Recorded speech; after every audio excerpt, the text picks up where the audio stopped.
before you today with grateful hearts, thankful for the opportunity to gather together. We ask for your presence. Liberty Coalition. Anybody new? We have a couple new people. Welcome. Welcome. Thank you. Tell your friends. It's funny because once when we had rain, we actually had more people. And a tornado, we had more people.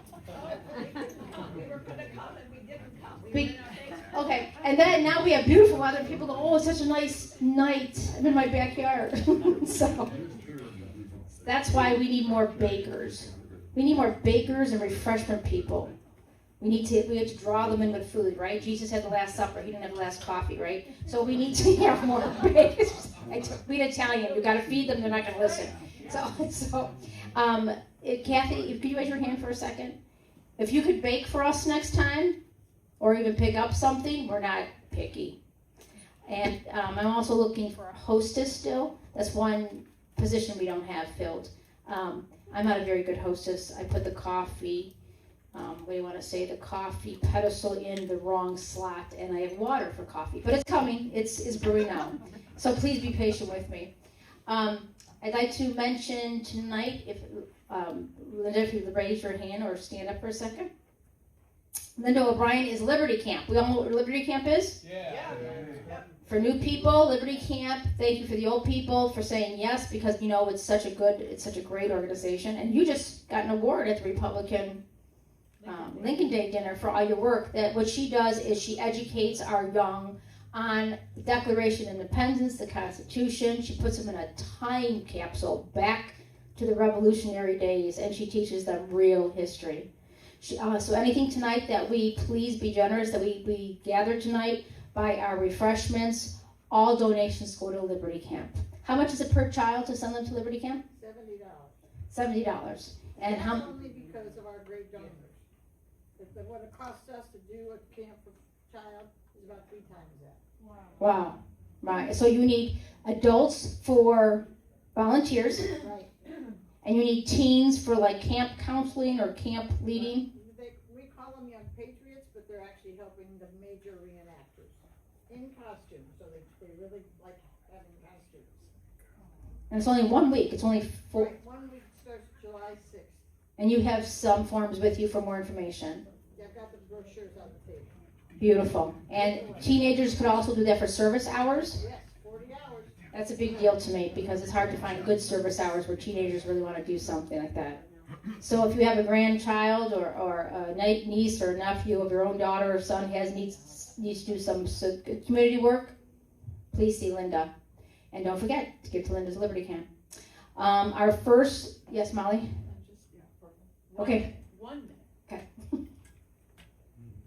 Please get out and vote for Marcel Sturgis. And if you have any place that you would like to put these palm cards, please do. I'll be glad to put them wherever you want to. So thank you. Thank you. Hardest working woman campaign manager you'll ever have. And she gets petition signed for Acts of Tax. She does it all. Our next on the agenda, if you don't mind, Chris Comendo, our vice president. She has something to say what's going on in Perry with data centers. If you weren't at our data center meeting back in January, we kind of lit the fire, didn't we? Uh-huh. Sure did. If you think I'm bragging, I am. Because we started in January and then people like woke up, didn't we? I mean, I have never had some emails that people and council people woke up and they came here. So we got ahead of the game, wouldn't you say? However, there's a thing called NDAs that mayors sign and people don't know. And Chris is in Perry and she's going to give you 5 minutes of what has happened to Perry. Thanks, Nancy. Yes, Perry needs a lot of prayers right now. They are in the process of getting ready to drop a huge data center on 230 acres of farm property that has been sitting there for a while. And this is not unique to Perry. So Ohio is a targeted state for these, and we've had some talk about data centers here before. And what they're doing is these developers are coming in and they're finding little rural areas with land that they can buy for cheap. And they're signing these agreements and non-disclosure agreements with mayors and councils before the councils and mayors really understand the impact of the data centers. They just see it as a lot of money for economic development. And so that's exactly what happened in Perry. And a lot of the community did not know about it because the NDA was signed back in 2024.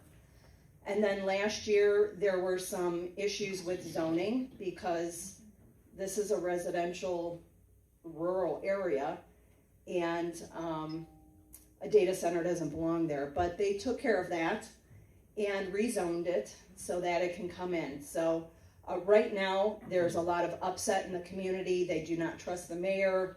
They were at a council meeting where they were allowed to have an hour of public comment, and that's at which time they found out that the mayor signed this NDA behind their back or without telling them. So we're very upset, and they're making progress on it. So people are showing up to protest at these meetings every time they have a council meeting, and the last meeting they had it at a larger venue because the developer was now coming in to present what they're going to be asking for and offering. So their tax abatements, their pilot payments, and they had it in a nice presentation about, throwing money here and there and look what a great deal this is.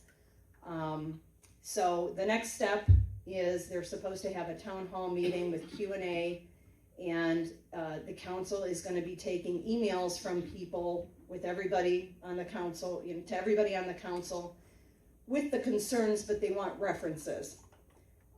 So they came up with this website, perrytechnologypark.com, and if you go there, there's a tab called Myth versus Reality, where every single concern that is a valid concern based on other data centers is their attempt to debunk it with either a very general answer or one that's so technical you have no idea what they're talking about. So that's where we're at Perry. We'd appreciate any prayers if anybody's around when the village has their council meetings. They meet once a month. I believe the next one is May 14th at 7 p.m. And just like the Committee to Abolish Property Taxes, a committee of people got together to put in an amendment they're collecting signatures for on the ballot to ban large data centers over 25 megawatts of power monthly usage. So people at the protest have been signing the petitions. This is the next thing to get your clipboards ready for, and you can go to conserveohio.com and download the petitions. We need as many circulators as possible, and I also have some in the back if you'd like to sign after the meeting along with the property tax abolishment petitions. Thank you. What does that petition do? The data center one? Yeah, where's it filed? I mean, what is it? Is it just Perry? No, it's statewide. It's a statewide initiative, just like the property tax. It was just certified, I believe, last month by the Attorney General. So people are actively starting to circulate it. It is a statewide initiative.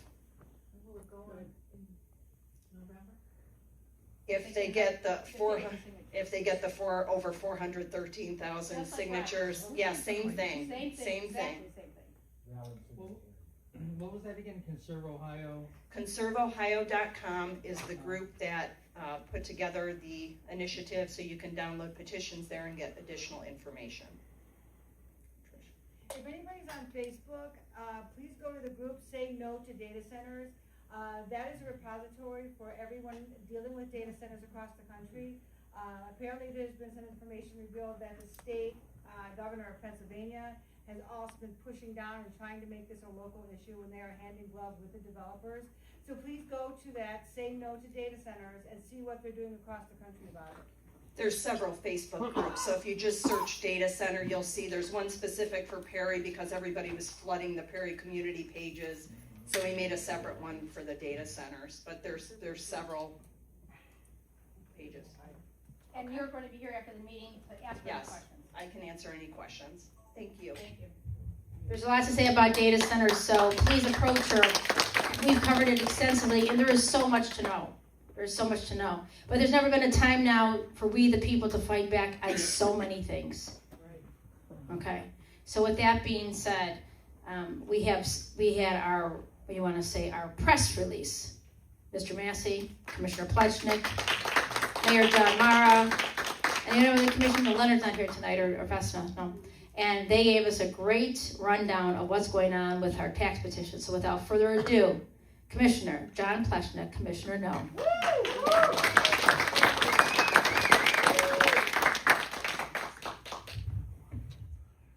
Thank you so much, Councilwoman Mara. And if I could just say a second thank you to President Nancy Mara and Vice President Chris Camuendo. Liberty Coalition is one of the most important groups in this county. It brings together like-minded patriots to push back on the biggest issues that affect all of us. And it's funny how we seem to notice it first, but everyone else ends up agreeing in the end. So I commend you for being the watchman on the wall, for guarding for all of Lake County, because ultimately issues like property taxes and data centers impact everyone, but it takes someone who's truly involved and who gives of themselves and their time to see those problems before they're impossible to stop. I also want to say thank you to Brian Massey and John Mara, the two members of the committee who are with us today, because but for their efforts in drafting the petition with Vesta, in filing the petition with the Attorney General, in going to Columbus to testify before the ballot board and the Secretary of State, we wouldn't even have the opportunity to have our voices heard by signing this petition and by, frankly, finally holding accountability over the heads, a real sword over the heads of our state legislators and governor. The truth is, they would just be saying to us like they do every year, pay your taxes, eat your broccoli, and shut up. Well, we're not being quiet anymore, but the only reason we have that ability is because of the sacrifices that Brian and John, Keith Davies, Elaine Cross, and Leonard Gilbert have made together. If it wasn't for those five being brave to be the first to raise their hand, stand and be counted, none of us would have this right. So thank you, Brian.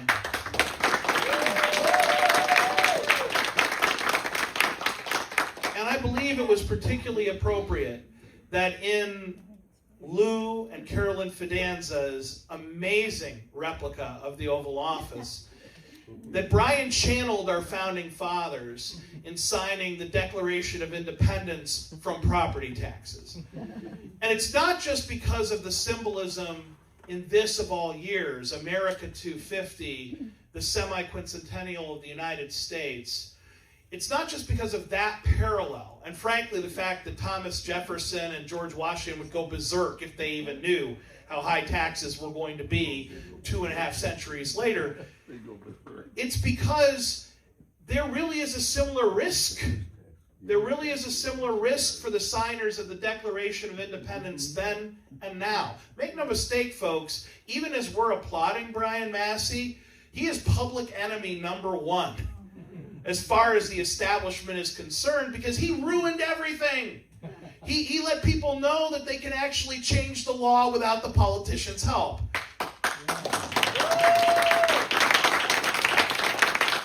We're not supposed to know that. We're just supposed to be good little taxpayers and pay away. We're not supposed to interfere with when the adults are talking. And they are furious. They are mad as hell that they're being forced to address this issue. I can tell you when I first raised the issue myself with my state reps and senators, with the people that I knew in Columbus, they said, "Oh, John, you may be a tax professor, but you don't understand. Every 3 years there's a revaluation, and every 3 years we get complaints in our email inbox, and as long as we ignore them, the problem goes away. The people will be mad for a couple of weeks, but then they'll go home. Problem solved." Well, I said, I think that happens when the increase is 2 or 3%, maybe 5 or 6, but when it's 30%, and that translates to a nearly 15% increase in taxes, I'm not so sure everyone's just going to go away. Oh, you're young man, you're naive. They'll go away. Well, we didn't, did we? Nope. We didn't go away. Instead, we said no. It's not just Commissioner no, it's OHI no. Yep. All of Ohio is saying no because the property taxes are too damn high. We know it. There's a lot of BS that politicians can sell, but the bill that comes on your kitchen table that you have to pay, that is not something you can lie about effectively. That is a number, an objective truth and reality. You pay it or they're taking your home. And they can sugarcoat that. They can politic around it as much as they want, but the BO bottom line is that if you don't pay, they take your home. And it's not just seniors on a fixed income or disabled veterans. It's not just young families that can't afford to buy a home. The reality is, if you live in a home, you're paying property taxes. Even tenants, even rentmen are paying property taxes because at the end of the day, landlords aren't doing this for charity. Every time property taxes go up, mysteriously, rent goes up too. So if you live in a home, you're paying property taxes. This matters to you. And that's why we have to solve this problem, ladies and gentlemen. I do mean we, the people. Because our friends in Columbus, and I'm being very generous using the word friends right now, have made it painfully clear that you are not their priority.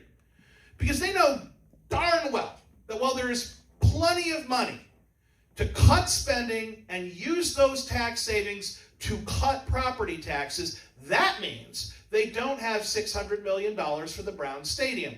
They don't have billions of dollars in tax abatements for data centers. And if one thing stands out to me from the Perry Data Center presentation, and I thank Mayor Mara for sending me the slides so I could review them, it's that they're expecting a 75% property tax abatement. So let me get this straight. There's not enough money to cut property taxes for seniors or for homeowners or for anyone, but there is plenty of money to cut property taxes for data centers. Whoop-de-doo. Isn't that something? Isn't that something, folks? But you know what the data centers have that you don't? Giant campaign contributions. Let's be real here, folks. You don't need to have a copy of the NDAs to know what the secret really is. And the secret to all these mega corporations moving into Ohio and paying next to no taxes the entire time they're here, and as soon as the tax abatement runs out, what do? They leave? The secret is they make max out contributions to all of your state legislators. You don't. Brian has famously said that he went to Columbus the first time and was told everybody's got a lobbyist except for the citizen. Which is why he started lobbyistforcitizens.com, so there'd be at least one free website, that would advocate for us. But the reality is, it's all too true. There is a lobbyist for every single special interest and group except for us. And so are we really surprised when we're the one group no one pays attention to? They're counting on us not mobilizing. They're counting on us not knowing. And groups like the Lake County Liberty Coalition are antithetical to their model of governance. They hate Liberty Camp because they don't want the kids to know. They start the propaganda young. They don't want any of us to remember that we are free Americans because there is nothing more dangerous to a tyrant than an American who knows he or she is free. That is the greatest threat. And that is why Communist China and the CCP hate America.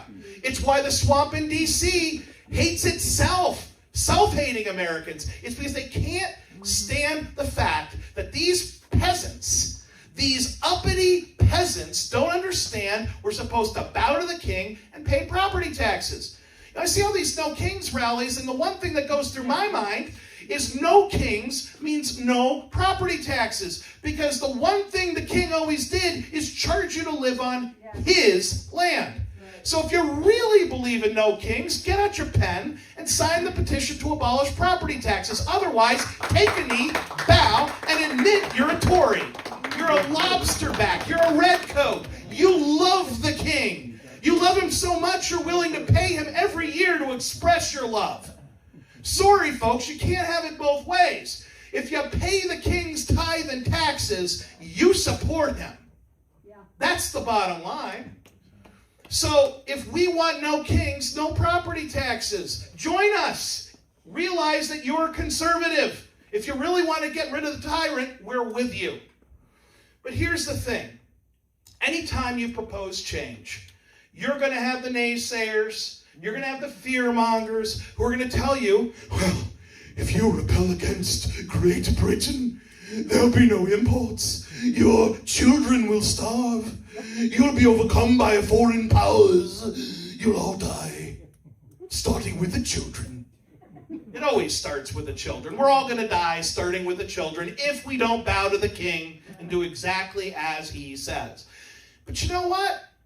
We've wised up. We have wised up. Because just like George Washington, Thomas Jefferson, and Benjamin Franklin before us, we know that the fear-mongering is not true. There are indeed three options staring us in the face. Three different choices. Three doors that we can walk through as Ohioans. And we can only choose one. The first, I think, is what the politicians in Columbus, what the king really wants, which is the status quo. The king always wants the status quo. He's on top. It's good for him, right? Yeah. Do nothing. Continue to pay ever-increasing property taxes. And let me warn you, folks, our county auditor has shared he thinks that values are going up 25% next time. So if you think the last reval was bad, hang on to your horses. So option number one, do nothing, pay higher and higher taxes, tax the seniors out of their homes, prevent young people from buying in their first home, and tax everyone out of the state of Ohio. That is a sad and slow death I don't want to see. The second option is what they warn you about. It's not realistic. I don't like it very much. But if you listen to our state senators and state representatives, you'd swear it was a fait accompli. That if we abolish property taxes, we have to cut essential services. No more roads, no more police, no more fire. It'll be Mad Max 2.0, and we all need to get on our motorcycles and ride to the bullet farm, right? I'm not much in favor of that option, although I will admit that by Lake Erie, we've got the water and we probably survive better than most. But I don't hear anybody clamoring to give up their roads or their police or their fire or even their schools. So I don't think anyone's in favor of door number two, get rid of essential services, even though that seems to be all our friends in Columbus can talk about. There's only one other option, folks, like it or not. Number one, status quo, do nothing, pay higher and higher taxes. Number two, cut essential services. You can walk everywhere and carry your own gun because there are no police and put out your own fires. Not great, although our founding fathers got along there. But door number three, that's our last option, and let's think about it. 2 words. It's this simple, folks. Cut spending. From now on, when you see the so-called peace sign, no. It's a pair of scissors. It's not a peace sign, it's a pair of scissors because we need to cut government. We need to cut spending, and we need to cut property taxes down to 0. Yeah. They call me Commissioner No because I always vote no on taxes. But once again, it's not enough for one representative. And sometimes it feels like I'm the only one, although I know we have support across the state. It's not enough for one representative. Our friends in Columbus have made it very clear that we, the people, have to take the lead on this. And as this movement has grown, I will say I've seen more and more elected officials suddenly discover that they support us. And my sincere prediction to you is that the further we go, and the more signatures we collect, the more folks are going to say, I was with you all along. Because they are polling this. Make no mistake, they are polling this issue. And every month, we are going up and up and up in popularity because the more people who know, the more people who support us. Once again, you as patriots, you are the front line of freedom. You saw this coming. But now your neighbors in Ohio realize there has to be something done. And the do-nothing politicians in Columbus were like, look at our reform bills. By the way, if anyone says tax reform, you should be suspicious to start with. Because does anyone wake up in the morning and say, I really wish I had some comprehensive tax reform? No. You want a tax cut. And I don't know about you folks. I'm a tax professor, though. And my definition of a tax cut is my taxes are lower than when they started. This idea that it is somehow a tax cut to reduce future increases is insane. Like, well, I'm going to raise your taxes by $6 billion next year, so I'm only going to raise it by 3. I just cut your taxes by $3 billion. Say thank you, peasants. Really? Seriously? Your grand package of tax reform is you're only going to increase my taxes by a few more $1 billion. Thank you. You know what? Why don't I just give you my wallet and be done? Just take it all. I mean, let's just get that. Let's take the middleman out of it. We're wasting so much money on so many bureaucrats revaluing our houses. We're wasting so much money hiring outside firms for mass appraisals that have no basis in reality. We may as well just give our wallets over to the government and save the money. That's how bad this has gotten, folks. And we should not, for the sake of our community, for the sake of our county, for the sake of our state, and let me say it, yes, for the sake of these United States of America, we should not take it. Amen.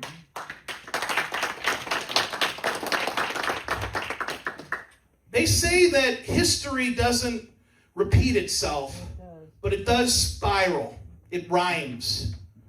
Doesn't happen exactly the same way. And isn't it something that 250 years after we declared independence from Great Britain and the oppressive taxes from overseas, we're fighting the same fight, only now against Washington, D.C. and Columbus. It's the same fight, folks. If Benjamin Franklin were alive today, he'd be sitting in the front row. If Thomas Jefferson were alive today, he'd be circulating petitions to abolish property taxes. If George Washington were alive today, he'd be running for state rep even if it were a hopeless cause. And by the way, he lost his first campaign when he ran for state rep. True story. They would be fighting this issue side by side with us. We are the patriots of our era. And just like them, we're the underdog. No one actually thought they could win. No one seriously believed the 13 colonies, less than 2.5 million people, could defeat the world's greatest empire. This was a long shot beyond long shots. If you think they think Brian Massey and I are crazy, imagine how George Washington came off in the palaces in London. Who does this fool think he is, this treasonous trollop? We will surely have his head on a platter. Well, now they have a statue of George Washington over there. And because he said he would never let his foot touch English soil again, out of respect for him, they brought in ground from the United States. So they could pay homage to him in a respectful way. There should be a statue of Brian Massey at the State House.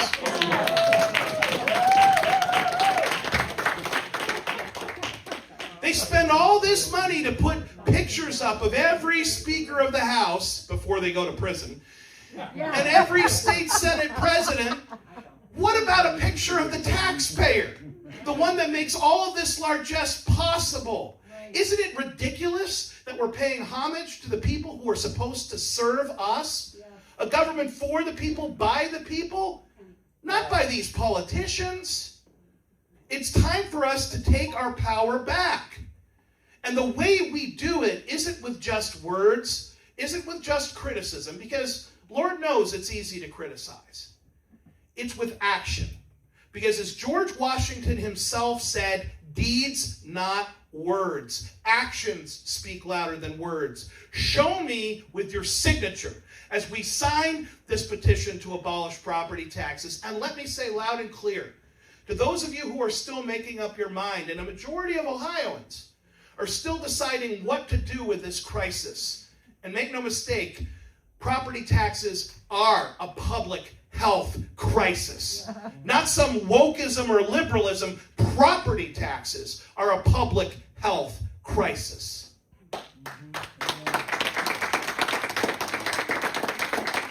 Whether you support this movement or not, it is time to sign. Because the reality is that if you don't sign this petition, and the politicians in Columbus don't see us get ever closer to their ultimate fear of taking all the money back, they won't do a darn thing. Right. They'll snigger and say, I was right. The people gave up and went home just like I thought they would. And they won't cut our taxes a dime. But if we keep marching toward 413,000, and we're already at 305,000, those politicians won't just quake in their boots. They will start to do their jobs, and they will cut taxes. Some of you will say that's enough. Some of you will not. But the reality is, whether you want to cut property taxes or abolish them altogether, you have only one hope. And that is for that number of signatures to hit 413,000 so that your state reps and senators do what they should have in the first place: listen to you. Yeah. You know how this whole movement started? It started with a very simple cry for help. And it came from a lot of people. Brian was one of them. But a lot of people at the same time said the same thing. With this massive hike in property taxes coming, we all know who it's going to impact the worst. It affects all of us. But we all know it's going to impact seniors on a fixed income the worst. Because they can't just do 5 more hours at work. They can't just do a little overtime to make up the difference. It is what it is. They got what they got. That's what fixed income means. To the public employees and to the youngsters who say, well, isn't everyone on a fixed income? Ho, ho, ho. I say, wait until you retire. Then you'll know there is no more money. There is nothing you can do except trade off whether you keep your home, you eat, or you buy your medicine. And that is a terrible place to put someone in what is supposed to be their golden years. To his credit, Brian Massey said, couldn't you exempt seniors from property tax, or at least have a big property tax cut for seniors? And many states have reforms like these. It turns out, I was thinking the same thing. Op-ed in 2023, Columbus Dispatch, I said, if I were a state senator instead of a faculty senator, I'd do something positive like exempt seniors from property taxes. So I like to think great minds, or at least decent minds, think alike. And I'll tell you, decent minds are a rare thing these days. Forget great ones. Well, turns out the cost of this proposal, and it was costed out by the state Senate, is less than 3% of the state budget. Less than 3%. And yet they said, oh my, we can't possibly afford this. It's just way, way too... This is an inflation adjustment on their salaries, folks. That is how little they think of you. That is how little they care about seniors. That they wouldn't even consider exempting everyone over the age of 65 in the great state of Ohio for less than 3% of their budget. Shame. I don't want to hear a dang word out of one of those state reps or senators about the great property tax reforms they passed. Not a dang word. Until they at least pass something as tiny, as modest, as small, as giving up 3% of their budget to save our seniors. Now, is that enough? No, but it would be one heck of a start. And yet for all their bloviating, their speech making, their press conferences, their ridiculous photo ops with the governor where they're standing next to these bills acting like they saved us with our own money, shame! Stop pretending you did a damn thing when you can't give up 3% of your budget to save our seniors. No more.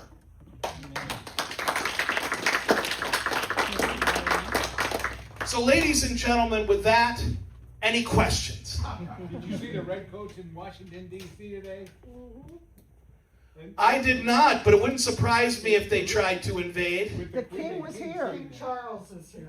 Oh. The king is here. Where's the no kings? Where's the protest for no kings? John, I think you need a new logo. No taxes or death.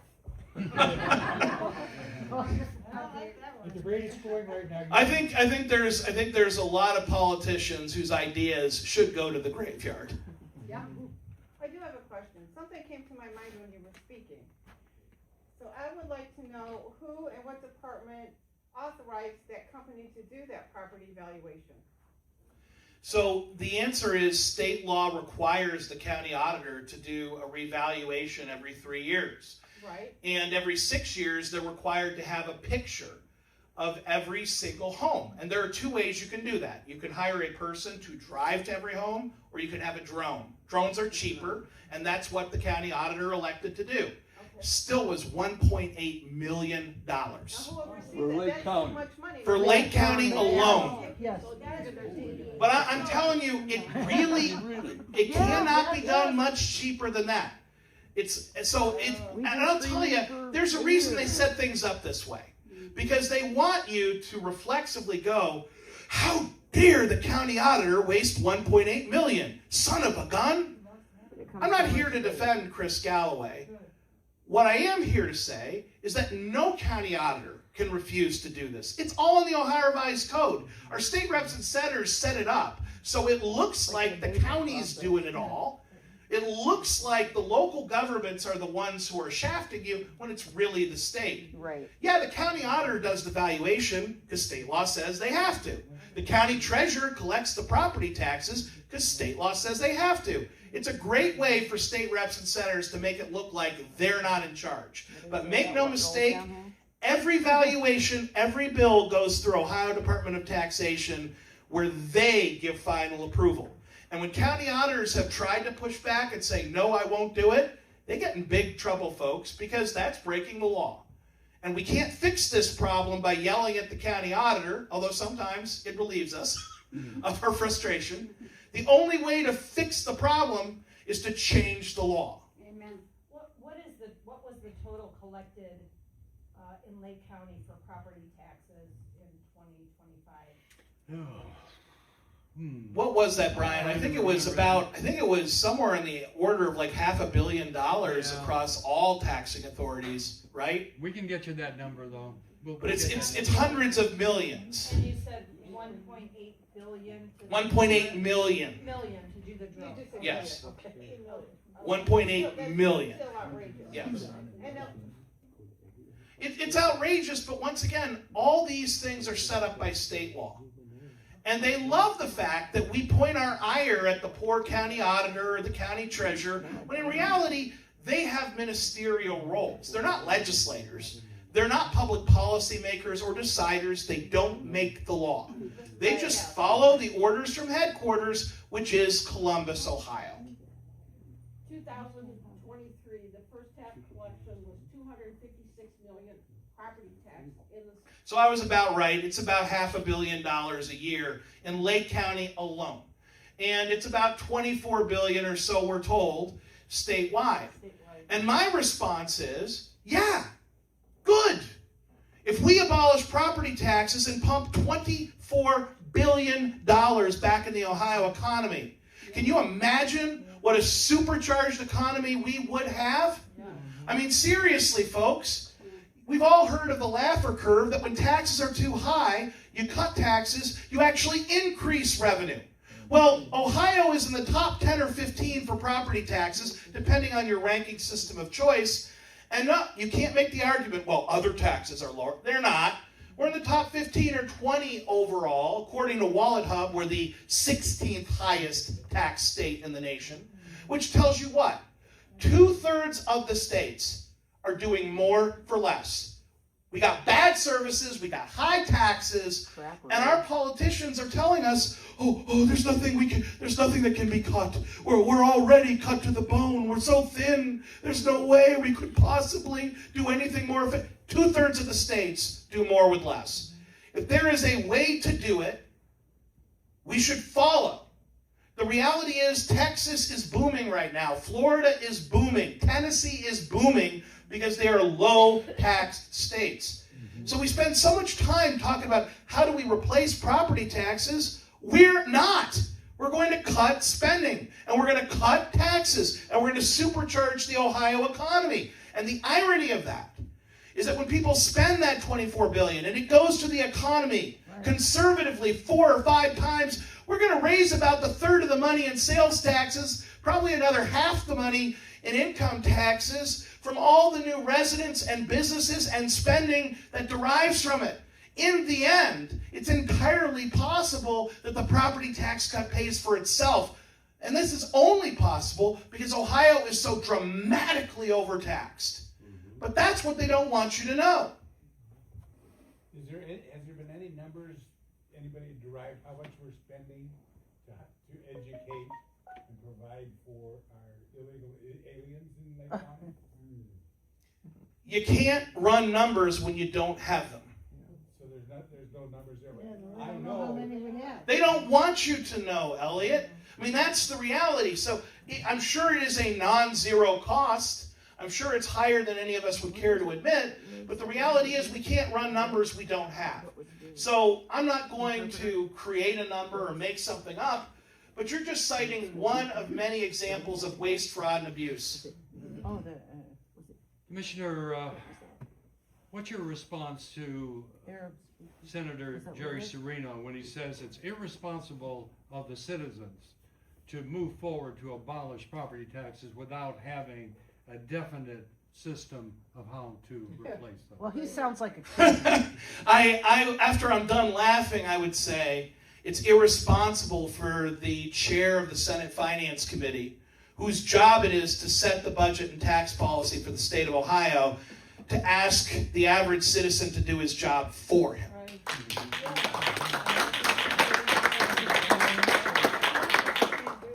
5 more minutes, John. So- 5 more minutes.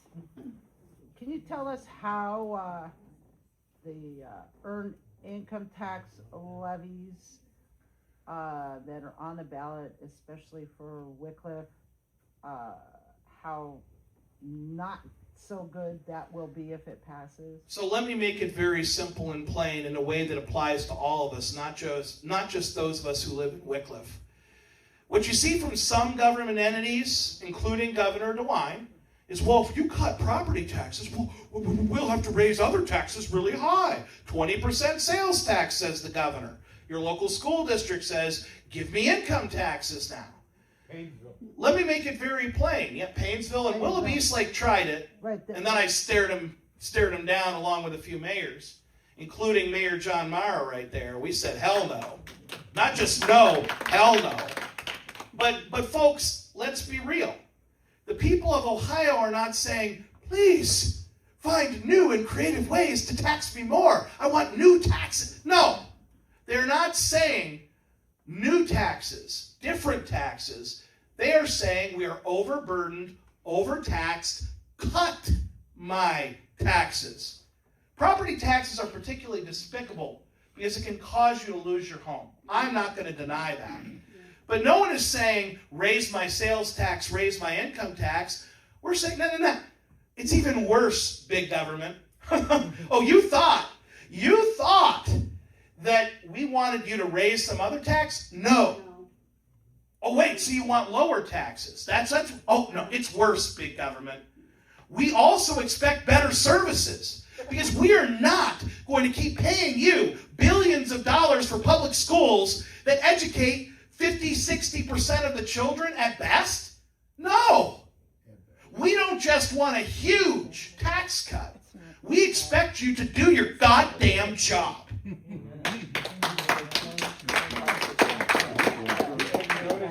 you noticed the John Brown payment? You were generous with the Says 50%. Vote for issue 2, and they got a little apple there. They don't tell you it's a raise in income tax, they just say vote for issue 2, and they're in front of Democrat houses. Oh, yeah. The bottom line is it's time to cut taxes and improve public services. Republicans and conservatives are for the children, we're for the schools, we're for the libraries, we're for the police, the fire, the roads. But you know what, big government? You're going to have to do twice as much work for half the pay, and you're still overpaid. Right. We can pay less and we'll do their Frankly, we should have criminal statutes. If the proficiency scores in a public school fail and you don't shut down, you should go to jail. Because that is theft. And you're not just stealing our taxpayer dollars, you're stealing our children's future. If anyone here, if any one person here clearly, truly cared about the children, they would not let a failing public school operate one more year. They would not steal one more child's future. So don't you dare tell me you care about our children when you're willing to trap them in failed public schools. Shame.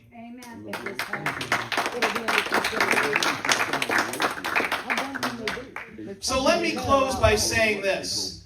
You all are in for a real treat. You all are in for a real treat. My good friend Jonathan Broadbent may be a liberal plant from Cuyahoga. I don't know. He might tell you a little bit about that. It's a good story. But my good friend Jonathan Broadbent, the voice of Geauga himself, we know him best from Ohio Political News, Republican Precinct Committee member, fellow activist, truly cares about the children in public schools and all schools. He has always led the way for us, whether it be property taxes, education, tax policy, and we're very grateful that he is here today. A round of applause for Jonathan Broadbent, the voice of Geauga.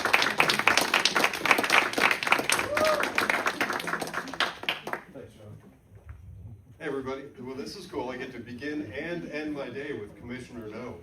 John Plechnik was on this morning on Voice of Geauga on the radio program and made for a lively beginning to the day. Very similar to John's performance tonight. I'll try to match that level of energy. Although we have two things I want to briefly touch on. One has to do with the world of finance, what we're financing in the world. I have an expression that I came up with a while ago, and that is what we fund today becomes the future that the next generation inherits. What do you want your children to inherit? Do you want your children to move forward in this globalist, Marxist, socialist cabal, or would you prefer America? Because I'm here to tell you, I'm going to bring up, hopefully there's nobody in this room that gets squeamish, I'm going to bring God into the conversation. If you're uncomfortable with that, you can tune out that part and just listen to the financial elements. But I am where I am only because of God. It is divine intervention that put me in the place that I'm in. I'm one of those people that worked in finance and climbed the ranks in Wall Street and made a pretty good name for myself. I traveled the country working on very big projects in the world of finance. I was kind of Wall Street. Wall Street taught me some things. The first thing it taught me in 2007 is it's not for me. I have too much conscience and I have a soul to care about, and I will not follow the path that was presented to me on Wall Street. An interesting thing happened. I'm going to give you the Cliff's Notes version and then tell you where we're headed with this. In 2007, I saw misbehavior, clear, obvious, deceitful misbehavior revolving around a little company you may have heard of called BlackRock. I was very close and worked very closely with all major financial institutions. I was working on Wall Street. I traveled the country. I was one of those people that major law firms, financial firms, banks, international banks would tap to get things done. In 2007, I wrote a letter. It was a 3-page letter because I was silly enough to think that I was supposed to do my job, and released it. It admonished the behavior and said, this is wrong. This is completely fraudulent and wrong. Don't do it. Well, that led to threats of lawsuits, an eventual departure from Wall Street. I had to sign a non-disparagement agreement on my way out. They wouldn't pay me unless I did. So there's one company. You will not hear me badmouth. All the other ones, and I can talk around that one all day long.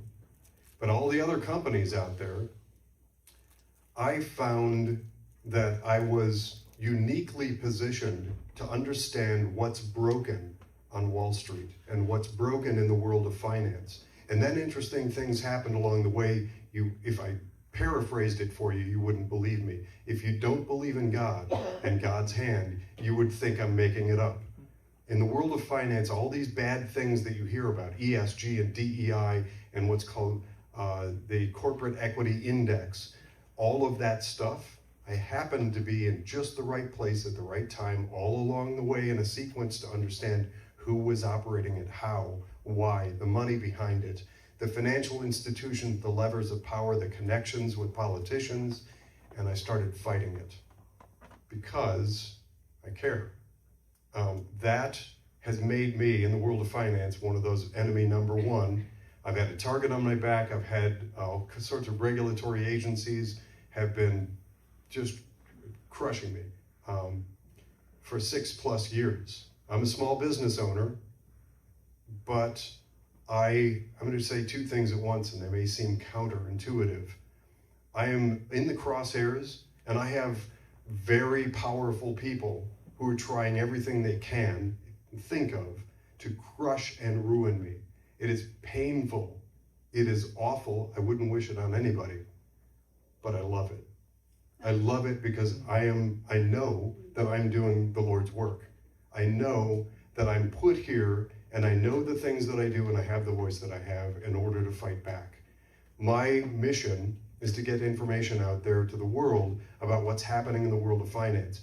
You heard over the last 14 months or whatever it's been about something called USAID and the funneling of taxpayer dollars through non-governmental organizations into the pockets of anti-American woke far left agenda. You know that. I'm here to tell you that's half the equation. The other half of the equation is what is happening inside of your 401k account, your IRA account, and the money that's going through Wall Street. If it's invested, the chances are nearly certain that you're funding the very things that you probably disagree with. Everything that I do is public, it's available, it's free, it's online. I've had amazing guests. I have the strange fortune of having put out a podcast. It started as a newsletter. Eventually friends talked me into starting a podcast. That podcast now has over 23 million views. I have cards on the back table. Look for my name with Unwoke. Unwoke is what I started. I started calling it Unwoke Investing because I figured there are Americans out there that don't want to fund these awful things. The same people who say, wait a minute, hold on, time out. I don't like that USAID stuff. I don't want my taxpayer dollars going through that and want it shut down. I'm here to tell you that shutting down Wall Street is infinitely easier. We don't have to wait for state legislators in Washington, D.C. We don't have to wait for politicians to act. We can act. I walk you through it step by step. I tell you what the woke stuff is. The mutual funds. I started something called How Woke Is My Fund. I'm actually rating mutual funds. I'm working my way through them. They're about 17,000. It'll take me a while. But if you have some, if somebody hands you a booklet and says, here's how to invest your IRA money, see me. Hit Unwoke Academy. That's actually the website, unwoke.academy. That's the Cliff's Notes version. I've been here before and spoken in detail about that. I don't know how much time I have. I've spoken in great detail about what's happening in the world of woke Wall Street and how we fight back. Spread the word. It's a ripple effect. If we can get more people, I can tell you that we could defund the woke overnight, virtually overnight. If we get enough people to withdraw their money and stop funding the things that we don't like. You've heard go woke, go broke. Don't allow it in your portfolio. One last piece, and then another brief topic to introduce. If you are, hold on, I've got two thoughts simultaneously. I'm gonna work my way through this, and hopefully in an understandable, digestible way. If you have a 401k account at work, or if you have a 403b, if you're in hospitals, universities, those kinds of things, I talk people through how to take charge yourself. If you have a financial professional that you work with, take all the information that I put out there and take it to them and say, I insist, this is how my money is to be invested. So we break it down. I do the How Woke Is My Fund, and also there's a connected piece, and that is how your money is being used to influence corporations. You've heard that go woke, go broke. The reason that's happening and corporations are leaning left is because there's money pushing them that way.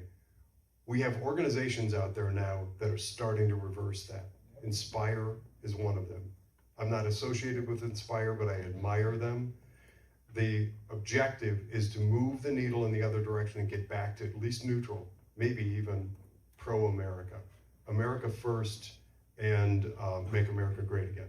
So that's my Cliff's Notes, bring you back up to speed on all things happening at Unwoke Academy. The other thing to know is that I have started something called Ohio Rhino Hunters. Yes. I thought you'd like that. There are too many bad actors within the Republican Party. If we are to claim that we are a two-party system, we have to get back to actually having two parties. That means holding people accountable once they become elected, and if they've got that Republican brand next to their name. Let's get careful again, and let's be diligent about what that brand represents. What does Republicanism represent? We have let it slide and become anonymous, or synonymous. That's the word I want. We've let it become synonymous with the Democrat Party because Democrats raided our party. We need to get rid of them. Ohio Rhino Hunters is designed to help do that. So we're going to work hard on vetting people better to let them into the Republican Party, and then once there, we're going to do a good job of kicking them out if they start showing signs of being woke left. Those are the two things I brought into the conversation today. Nancy, I wasn't sure how long I had. I tried to speak quickly. A lot of people here are very disappointed because we had that storm last time. They want to hear more about what your rhino hunting and how successful you are. Okay, well, I want to be respectful because Nikki Frenchko is driven up. I know it's an hour plus for her to drive up here. Excited to have Nikki. Go on at 8 o'clock. You have plenty of time. Okay, good. So, what have I not covered? I started to touch on something called proxy vote. And interestingly, surprisingly, that is an element of the world of finance that very few people understand. Raise your hand if you have investments somewhere, an IRA, a 401k account, or rollover. That's a lot of people. The chances are very good that you own mutual funds inside of those accounts. Mutual funds are very commonly sold. They didn't used to be, but they're an easy point and shoot answer for a lot of types of financial advisors. So the advisor will say, I like fill in the blank, Vanguard or American Funds or BlackRock or whatever. Some of those names you're probably starting to associate with woke far left agenda. And maybe some of you started to make some steps to move into other companies that maybe, hopefully, don't steer you in bad directions. But there are two pieces to that. I'm going to get into the weeds just slightly, and then we'll come back out and get into easier conversation. But the first is, what is that mutual fund actually investing your company in, or your money in? What country?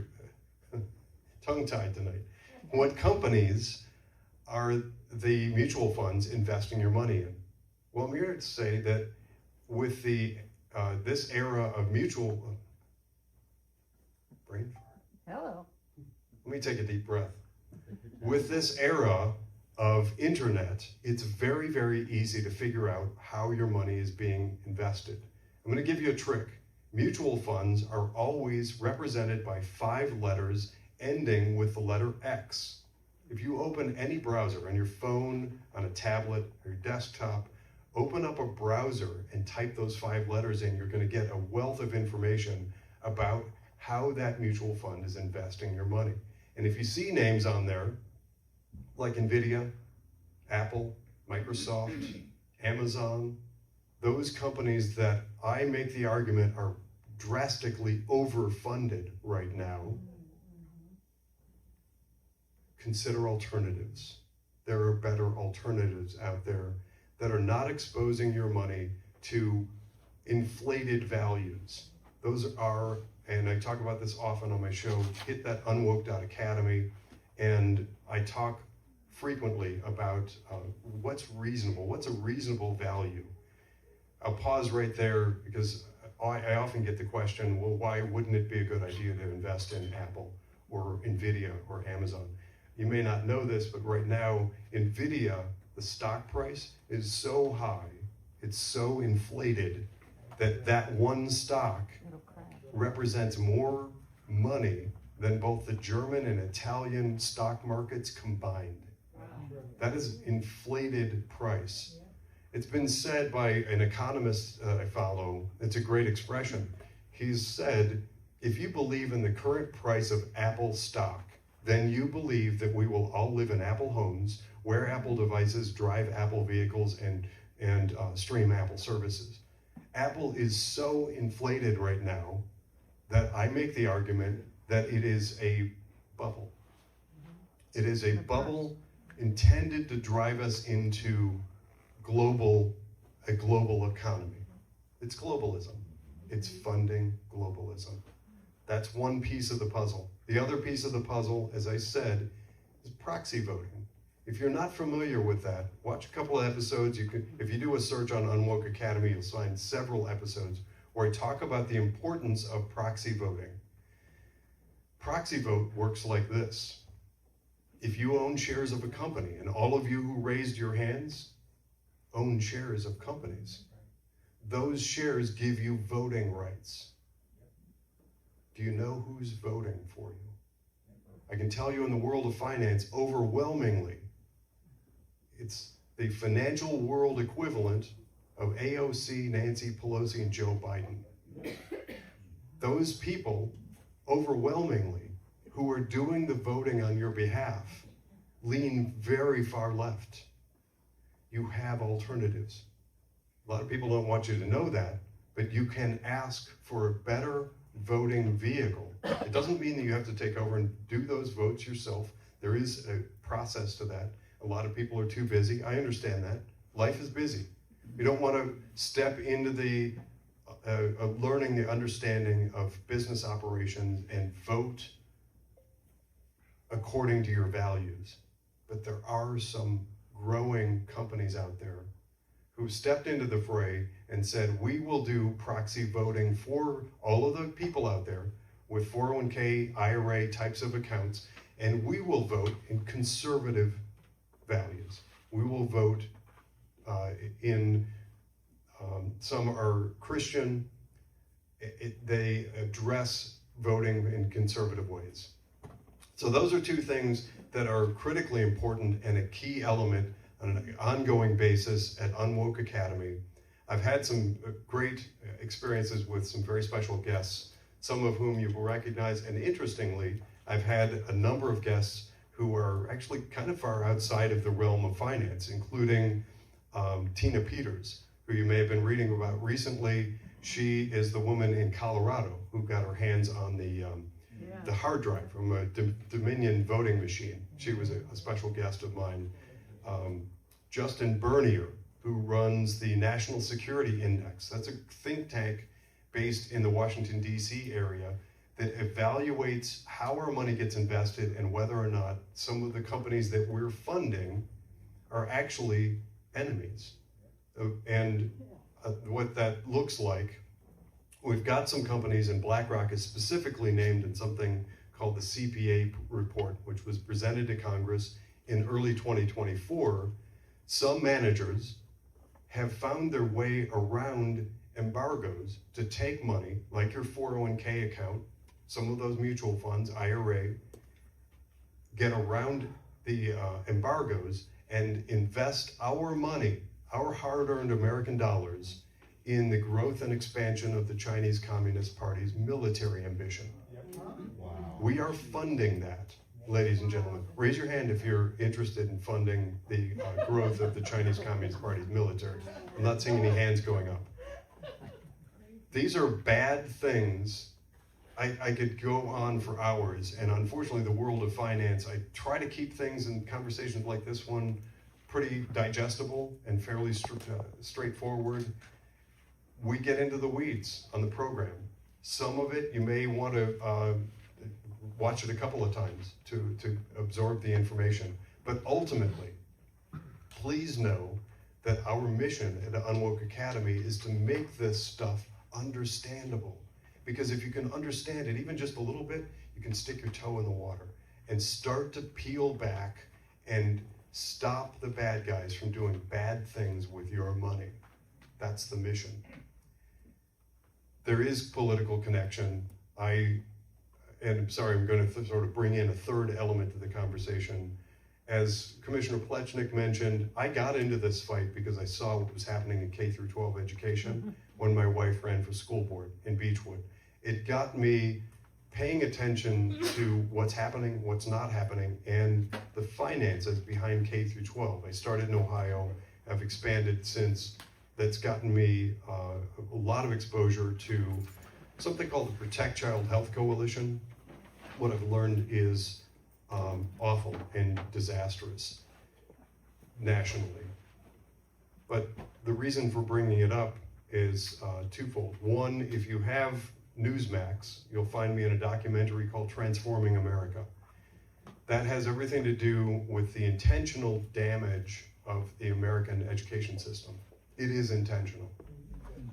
But my other reason for bringing it up is finance.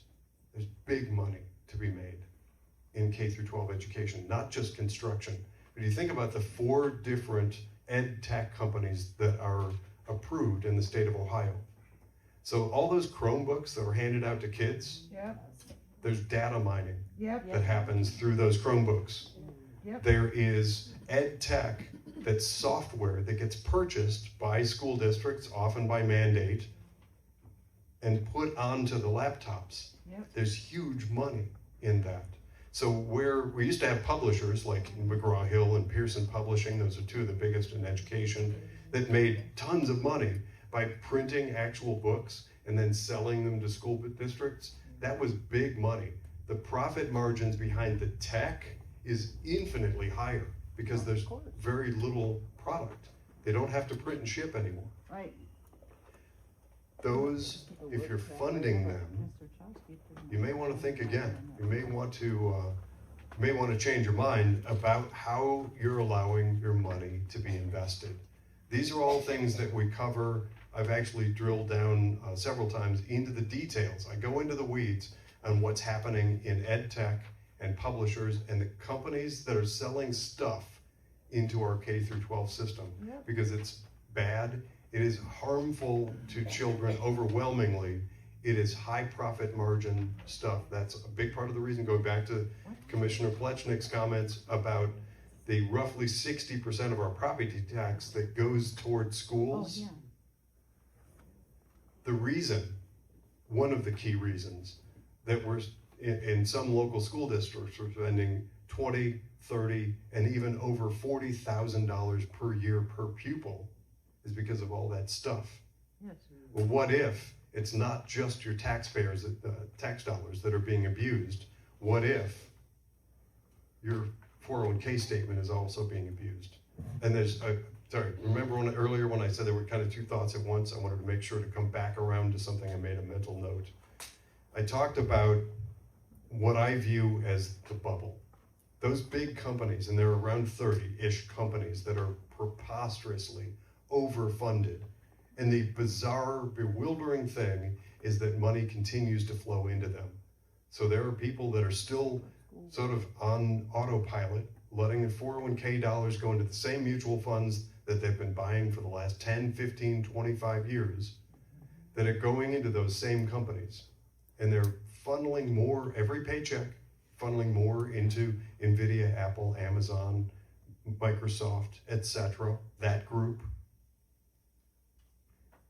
What if there's an intended purpose for that bubble? I've talked about this significantly on my show, on Unwoke Academy.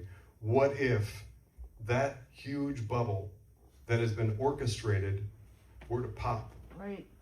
What if it were to pop just prior to the upcoming election in 2026? What will happen to the American public if suddenly most everybody opens up their statements just prior to the elections? They've been taught for 10 years to hate Donald Trump and hate Republicans, and suddenly they open up their statements and the stock market, we're going to air quote that because typically when people talk about the stock market, they're only talking about a very limited, myopic segment of the stock market, the S&P 500 and Dow Jones Industrial Average typically. But what if that group, that cabal, had been preposterously overinflated, overvalued, and what if it tanks just before the election? So I'm asked often, as I talk about the globalist bubble, what is my prediction? If I'm going to make a prediction, if I'm going to pull out a calendar and tap on a date, it's going to be just prior to the midterm elections, because that's the sort of thing that woke Wall Street, the globalist cabal, and believe me, trust me when I tell you, there is a revolving door between Washington, D.C. and Wall Street. Those people are connected, big time connected.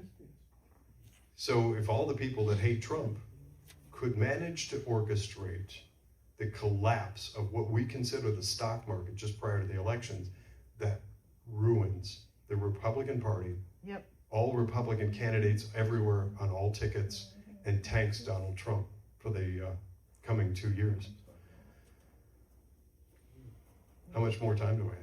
Any more good news? Okay. Yeah, so, all right, that's a good point. You bring up a good point.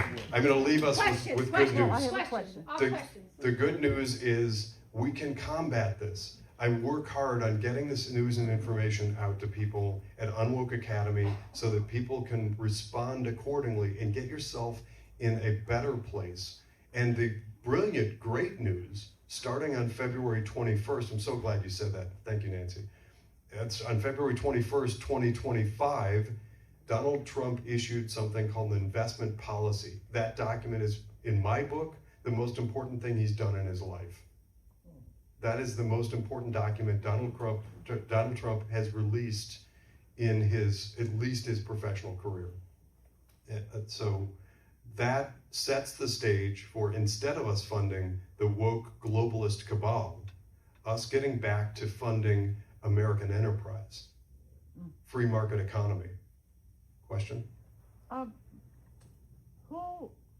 Who or started the minimum distribution at 72.5, and if you have an IRA account at your credit union that you, after you left the job, and at 72.5, you have to take out a certain percentage for minimum distribution. Whose brilliant idea was that? And that's, you're taxed on that money that you're forced to pull out. Mm-hmm.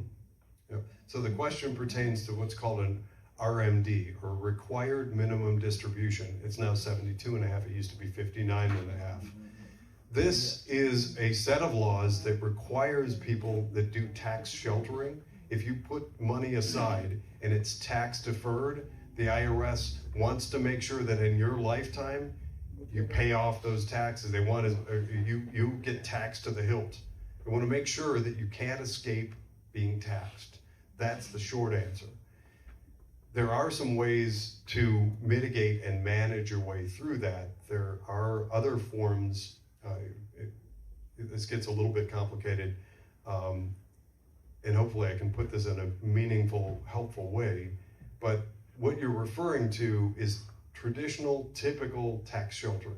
Think old school 401k or an IRA account where every year you put in the maximum, and that reduces your tax burden. There's also a counterpart to that called Roth.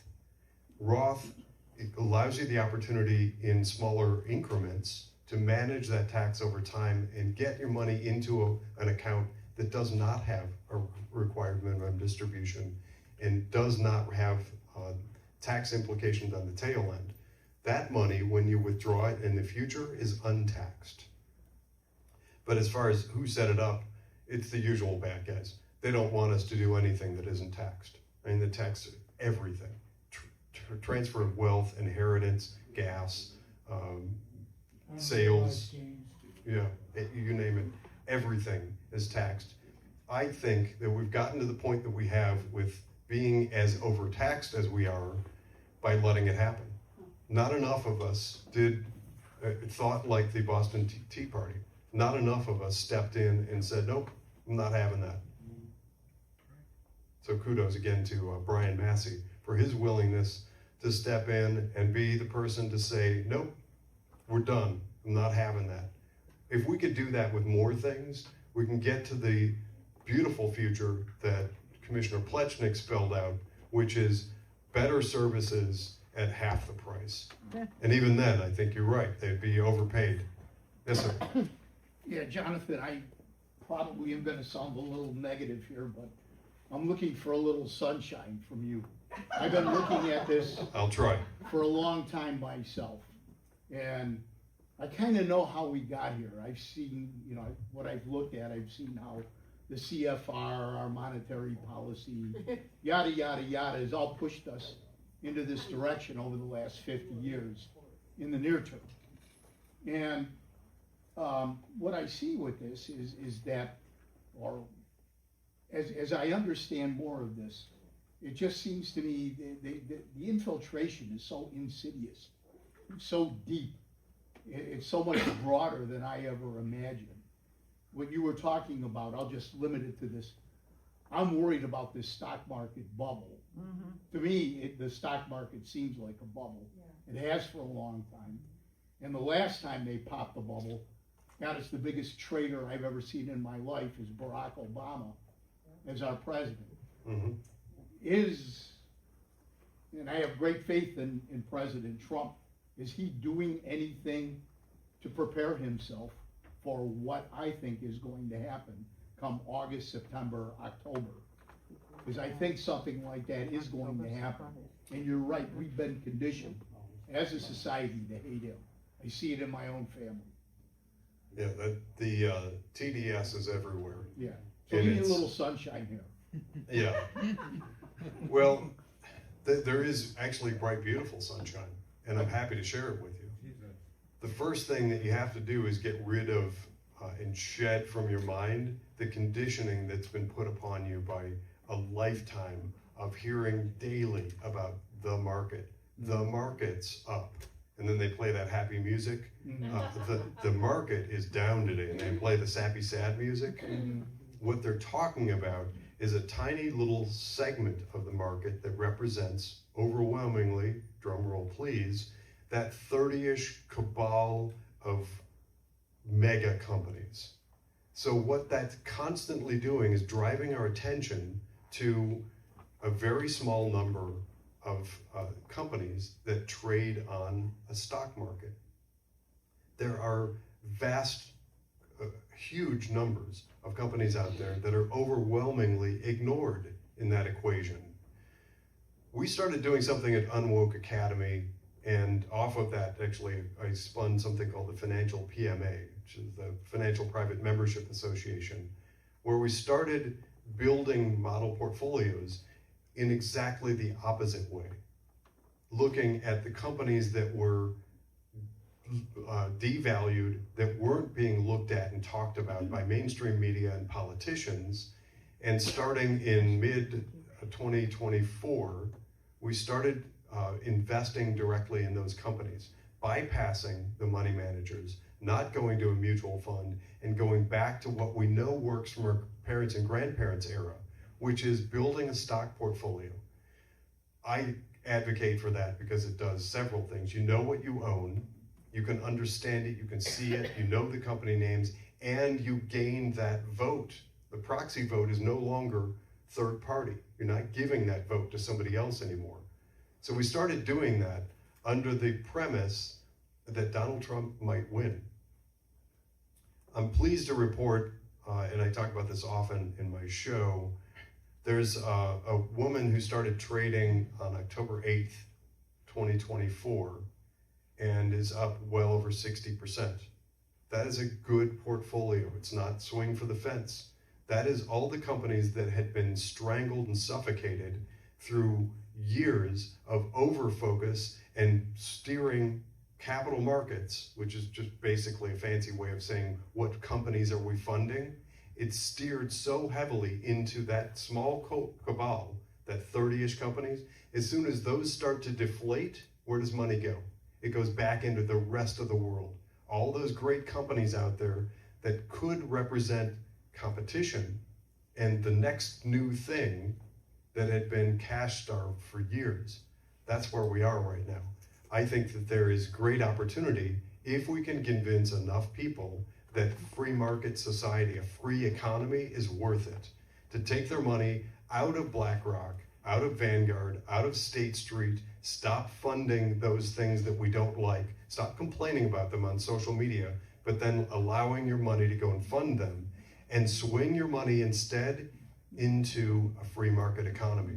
And I talk about those companies at length in Unwoke Academy, and there are thousands and thousands of them in every industry you can name, of all different sizes, even all the way up to very large companies, that during, and especially if they didn't go woke, if they didn't do CRT and ESG and DEI and all that stuff during the Biden administration, if they didn't do it, they were cash starved and suffocated because banks and capital markets wouldn't fund them.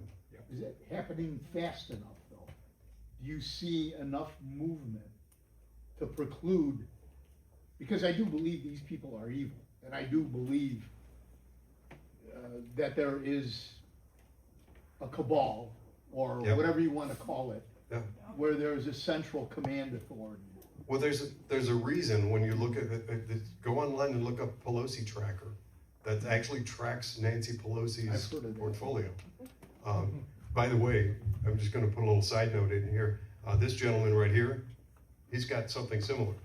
So the last time I looked, he was the third largest earner in his investment portfolio. So Dave Joyce is somehow is magic.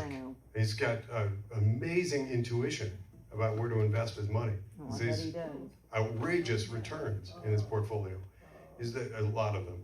1 second, let me finish this train of thought. Those people are making the rules that force markets in a direction, they force human behavior. There are examples all around you. When you start to look at them, this is how Congress and the Senate make the big money.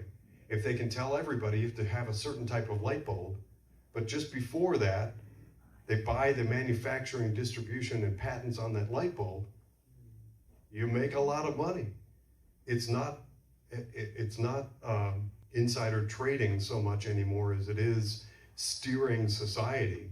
Same thing happened with the intention for electric vehicles, but Americans fought back on that, and we didn't buy nearly as many electric vehicles as was intended. So I think some people lost some money. That's an example of how we can do it.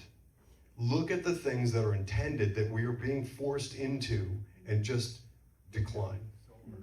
Deny that money-making gimmick for our politicians.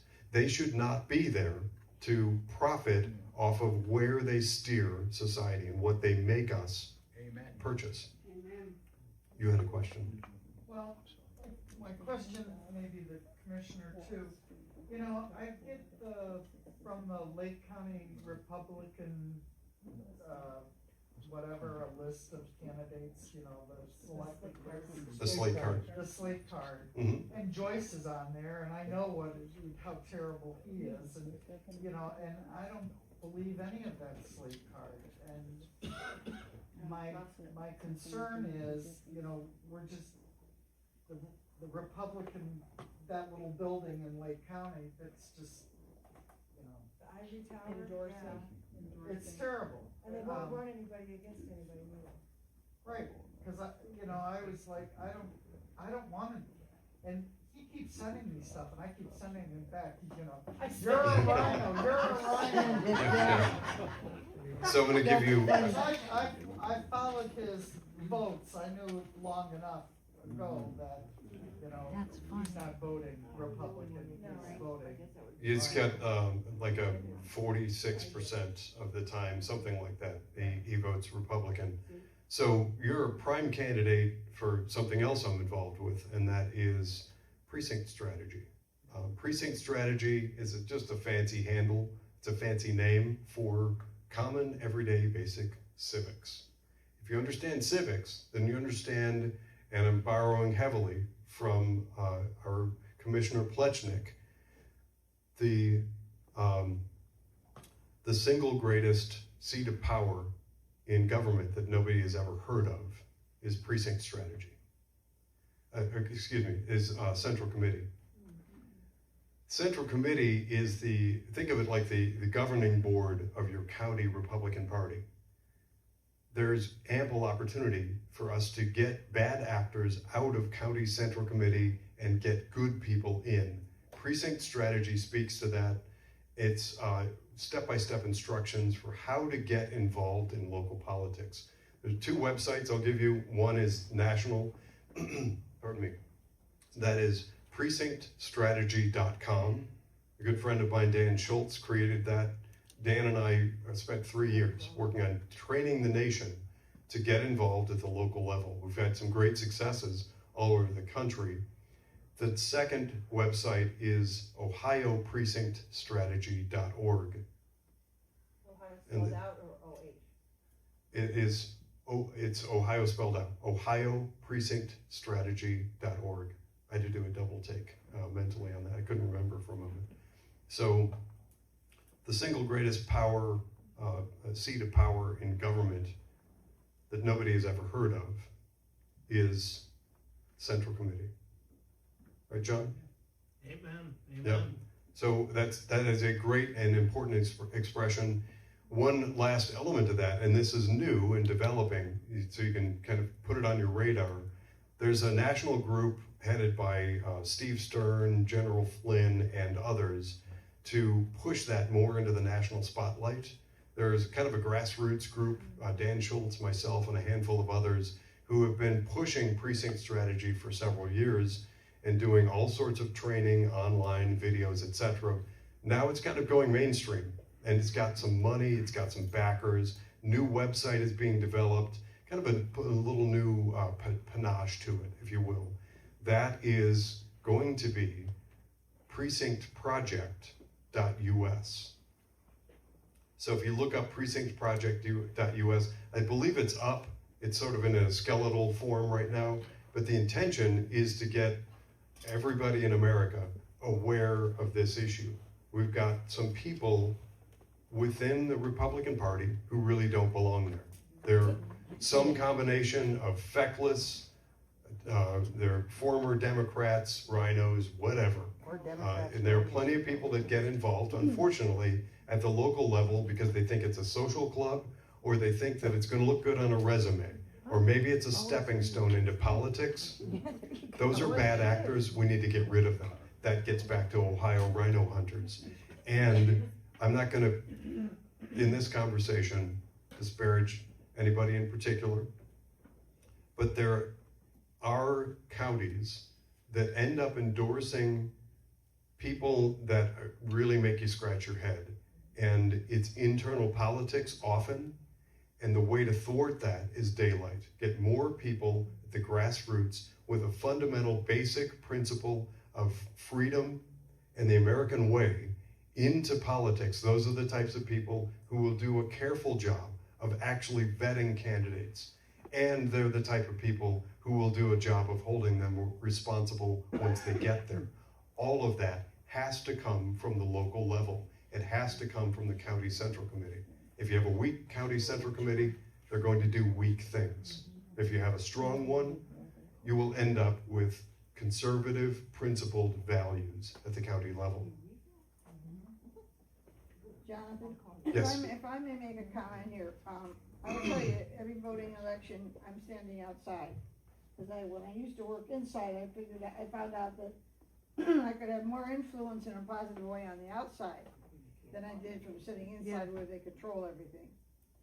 And I am astounded at how many people will come up to me and say, what's on the ballot? Yeah. Who should I vote for? Yeah, Yep. right. Okay, now, what that tells you is, as bad as things are that you're talking about, it's we the people that are ignorant. Amen. And, I mean, you know, John, Brian and I were just talking about this, the kids coming out of Liberty Camp, understand this better than their parents. Yeah. And we really need to get adults to be responsible citizens, because, yes, there's bad people in office. There's some people that I've said I would never vote for. But you have to be careful, because, you know, you need to check the people that you're thinking are gonna replace that bad person with. Because you may go, you know, right from the frying pan into the fire. Well, that has So- everything to do with knowledge, skill, And they're awareness, not doing that, critical thinking. right. But that's by design, Linda. I'm certain of it. Look at civics and American government. It disappeared Right. from public education. There's sort of a weird semblance of it with social studies, if to air quote that, social studies in schools now. But back when you talk to people who went through the education system, even mediocre and bad schools in America in the 1950s, absolutely. You stood up in the morning and you said Pledge of Allegiance or a beautiful Yeah. flag, and you studied American government and you learned about civics. And so you went, and the prayer, you went into the world with basic understanding of the structure of American government. That's lacking for a reason. And so now when you get people, and I run into it, I'm on County Central Committee in Geauga County, and we've got a real battle on our hands there. And unfortunately, it's specifically now targeted on me out of all of Geauga County, but that's just because I have a voice and I use it. That's fine, that's where God wants me, so that's where I am. But until we get enough people trained up, willing and interested and aware of the power of that organization and using it wisely, we will forever stay in this rut, which is what the Uniparty wants. Well, and you know, I think it's critical that anybody that gets elected, that they have read the Constitution, they understand the Constitution, state and fed. Yep. And they take a test for it, because if you can't pass the test, then you shouldn't have the office. Well, I'm sorry to sound like a broken record, Linda, but you have a great idea. Do you know where the best place to implement that idea is? At the County Central Committee. Because if you're on the County Central Committee, then you get involved in the subcommittee that vets candidates. And you propose that. Hey, I propose that every candidate that come through here pass a test and treat it like a citizenship test. Tell them, if you're running for office to represent me, represent being the key word, if you are going to represent my interests in government, show me that you understand how our government works. That'd be a great starting point for a vetting committee on any central committee anywhere. But we have central committees that do party favors. You know, they're gonna endorse somebody because they give them money. And I've had the most bizarre conversations through the years that I reluctantly got involved. Again, I can't emphasize enough, for anybody that feels reluctant, I'm one of those people, you know, I call them all kids now, because I'm just at that age where I can call anybody younger than me kid. But all the kids out there that want like social media presence and they want to be an influencer and everything, I'm the exact opposite. I would love to have any public appearance. I would love to just work in my garden and read books, but I can't. This stuff is too important, and so I do it half grudgingly, and I have frequent conversations with God. I'm not comfortable with where He's put me, but that's okay. I don't have to be comfortable. I just have to stay loud and try and stay informed. But if we can get to the point where we get enough people out there, and if I can convince anybody in this room to go and find out in your local precinct who represents you, who is your representative in your precinct? Is that person good or bad? I'm going to step briefly into the training that I've been doing for 3 years with Dan Schultz on precinct strategy. You have the internet. Go and look them up. Figure out who your local representative is and drive by, know where they live. If you drive by their house and they routinely have Democrat signs in their front yard, that's not the right person. replace them. Get busy finding a replacement. If it's not you, find somebody else who will run to replace them. 1 second. If we go about doing that, and it's starting to happen, it's really catching fire across the nation. I talk regularly from Chicago to Hawaii to Texas and California. California is just on fire for this stuff. Washington, Maine, New Jersey. We have regular conversations at leadership level, at the state level, and then county by county about how we flip these awful county Republican parties, Republican being air quoted, how do we get them back to being actual patriotic, constitutional conservative? And when they do, how do we inform them about the powers that they have and get them ramped up and working for us? It's all possible if we get enough people involved. You had a question, sir? I just want to make it, I am a central committee along with John Good. Pleshnick and some others here. Lake County GOP is not as bad as that lady's saying it is. And I'll know that from firsthand. We got some good people in office. But I want to mention our central committee is listed on our website. Okay. You know? And so anybody, it's amazing how many times we ask people to join. No, I don't want to get involved in politics. So not only do people not want to run for Congress, and this is why I respect Nikki, it takes a lot of work to run for office. Yeah. It just doesn't happen. It takes a lot of money to run for office. Let's be fair and not confuse the two. What Nikki is doing, Nikki Frenchko is put her name out there and is going through a tough race. And that is very different than Central Committee. It's very common that somebody who decides to run for County Central Committee is the only name, and you and your family vote for you, got 6 votes, and then you're in. That's typically super easy. I was not casting aspersions or disparaging Lake County GOP. I happen to know that there are some bad actors who shouldn't be there. Yes, yes. But John, But let me tell you. overall, it's a numbers game. 1 second, Linda. It's a numbers game. If there are more bad people in any county central committee, and I'm not just speaking about Lake County, clearly, I'm speaking at a national level. There are some good ones and some bad ones. If you get enough aware, informed, educated, and motivated patriotic conservatives on the county central committee, you can do great things. If they are in the minority, they will never do great things. That's just simple math. That's simple voting process. All I'm gonna Yes. say is, I'm a transplant from Geauga County, and folks, I will tell you this. Like anywhere else, we are made of people, and people are all sinners. Yes. So, you know, we have our issues. But I will tell you, Geauga County compared to Lake County, night and day. I have considered moving back to Geauga County when my grandchildren moved to Texas. And the one reason I won't go back is because of the dirty, filthy cabal that has taken over that county. Yes. And I'm We're working sad on to that. say that. Speaking of which, by the way, and Commissioner Plechnik mentioned this, we have an outside group that's using big dark pool money to pump in fake slate cards and attack some of us within Geauga County. I happen to be one of them, and there's a fake slate card now. Interestingly enough, and I'm going to say this in the context that you too could be the target of such ridiculousness. They've this fake slate card, and in all of Geauga County, there's one central committee seat that's been targeted for replacement. They found somebody to run against me, and they have ridiculous grainy black and white pictures of me that make me look like it's a mugshot. But that one precinct in Geauga County where they're trying desperately to replace is me. So, as I said at the beginning, it's all God's work. I keep this pace.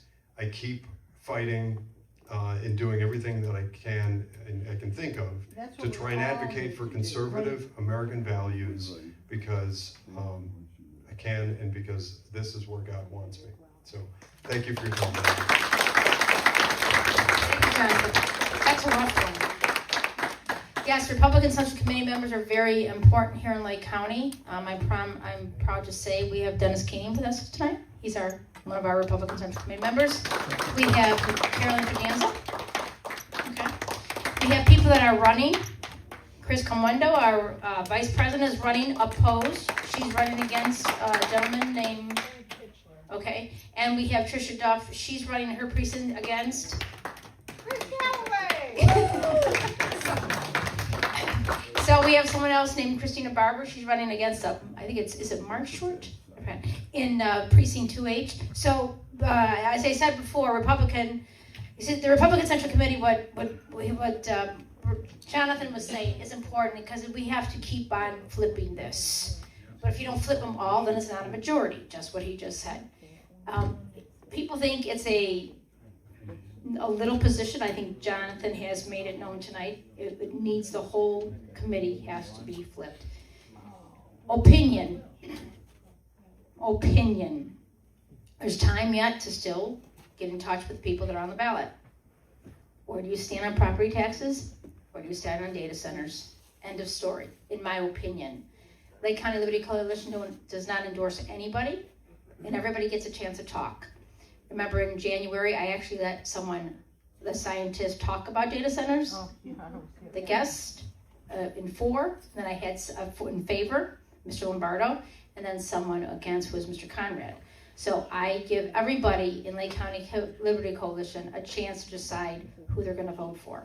Everybody gets a voice here. I told you we are turning more into a tea party than anything else. Let's keep our representatives accountable for what we want as conservatives. Therefore, we have another last guest tonight who is not on the slate card, but she asked me to speak tonight, and she has spoken to us before. This is her final plea. I give her a chance. Nikki Frenchco.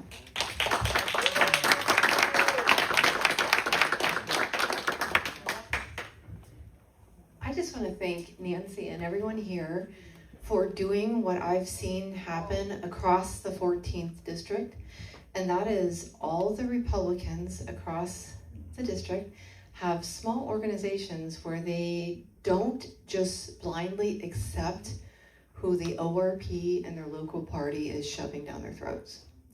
So we've got the Liberty Coalition, we've got the Tea Party groups, we've got Patriots Stand United, and a conservative club down in Trumbull County. And I am thankful that you guys are actually paying attention to the races and watching how your congressman votes. So I've already introduced myself before and talked a little bit about me. I was a former Trumbull County commissioner, and I was the first Republican elected and the first woman for about 40 years. I beat the Democrat Party chairman who was elected for 38 years. He had no other job but for government. And when I arrived, there was just a complete corrupt system. It was ineptitude, and there was also corruption. You know, they didn't have procurement policies. They were violating sunshine law. They were making decisions behind closed doors. They had no strategy relative to preventative maintenance. We're wasting money. They didn't do a proper budget process, and it was terrible. They were giving away free days to people and not accounting for them. Those are findings for recovery, and, terrible findings. And so I came in and wanted to do things correctly, and they hated my guts. They started to push back and file complaints against me. I think it was there might have been like 10 or 15 lawsuits because they all started complaining that it was hostile, because what I was trying to do was make sure that we hired the brightest and the best, that we advertised jobs, that we didn't just give someone a job who worked on someone else's campaign, and they didn't like that. Also, I was an advocate for medical freedom, and I didn't like that the buildings were locked down and that people were being forced to wear masks, so I was the person fighting for that for the staff. There was a time they actually tried to have me arrested for not wearing a mask. Another time they wanted me to submit to them my medical records showing that I did not have COVID after traveling, and they threatened to arrest me for knowingly spreading a contagion, which is a criminal code. It was wild. And then ultimately, when I pushed back against some things that were going on relative to a jail contract, so they had a donor he was getting a jail contract, was like $500,000 a year. There was no oversight. The vendor's attorney was preparing the county's paperwork, which is terrible. And I said, we can't do this way. We have to make sure that we're doing a proper procurement. And the guy wasn't even providing services. So I had complaints about people not getting medical services, which is a huge liability, because when people start dying in jail, that's a liability to your county. And so I read a letter from a mother who said that their child was being denied services, and the jail doctor and the sheriff didn't like it very much. They demanded a public apology, and when I refused to apologize, they arrested me on the spot at my own meeting. And on top of not apologizing, I doubled down and I gave other examples of times. There was someone who was no-billed. I don't know if you know what that means. They did not ultimately get charged with the crime, but they died in the jail. They took them off their diabetic, they took off their Lasix and their insulin. So that's the kind of things that were going on down there. And I was the person who would not sweep it under the rug. And when you do that, they want you gone, because you're exposing all the things. You're upsetting the apple cart, the status quo system that served them.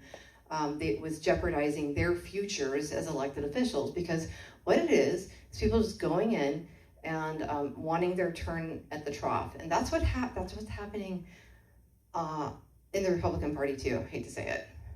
Yeah.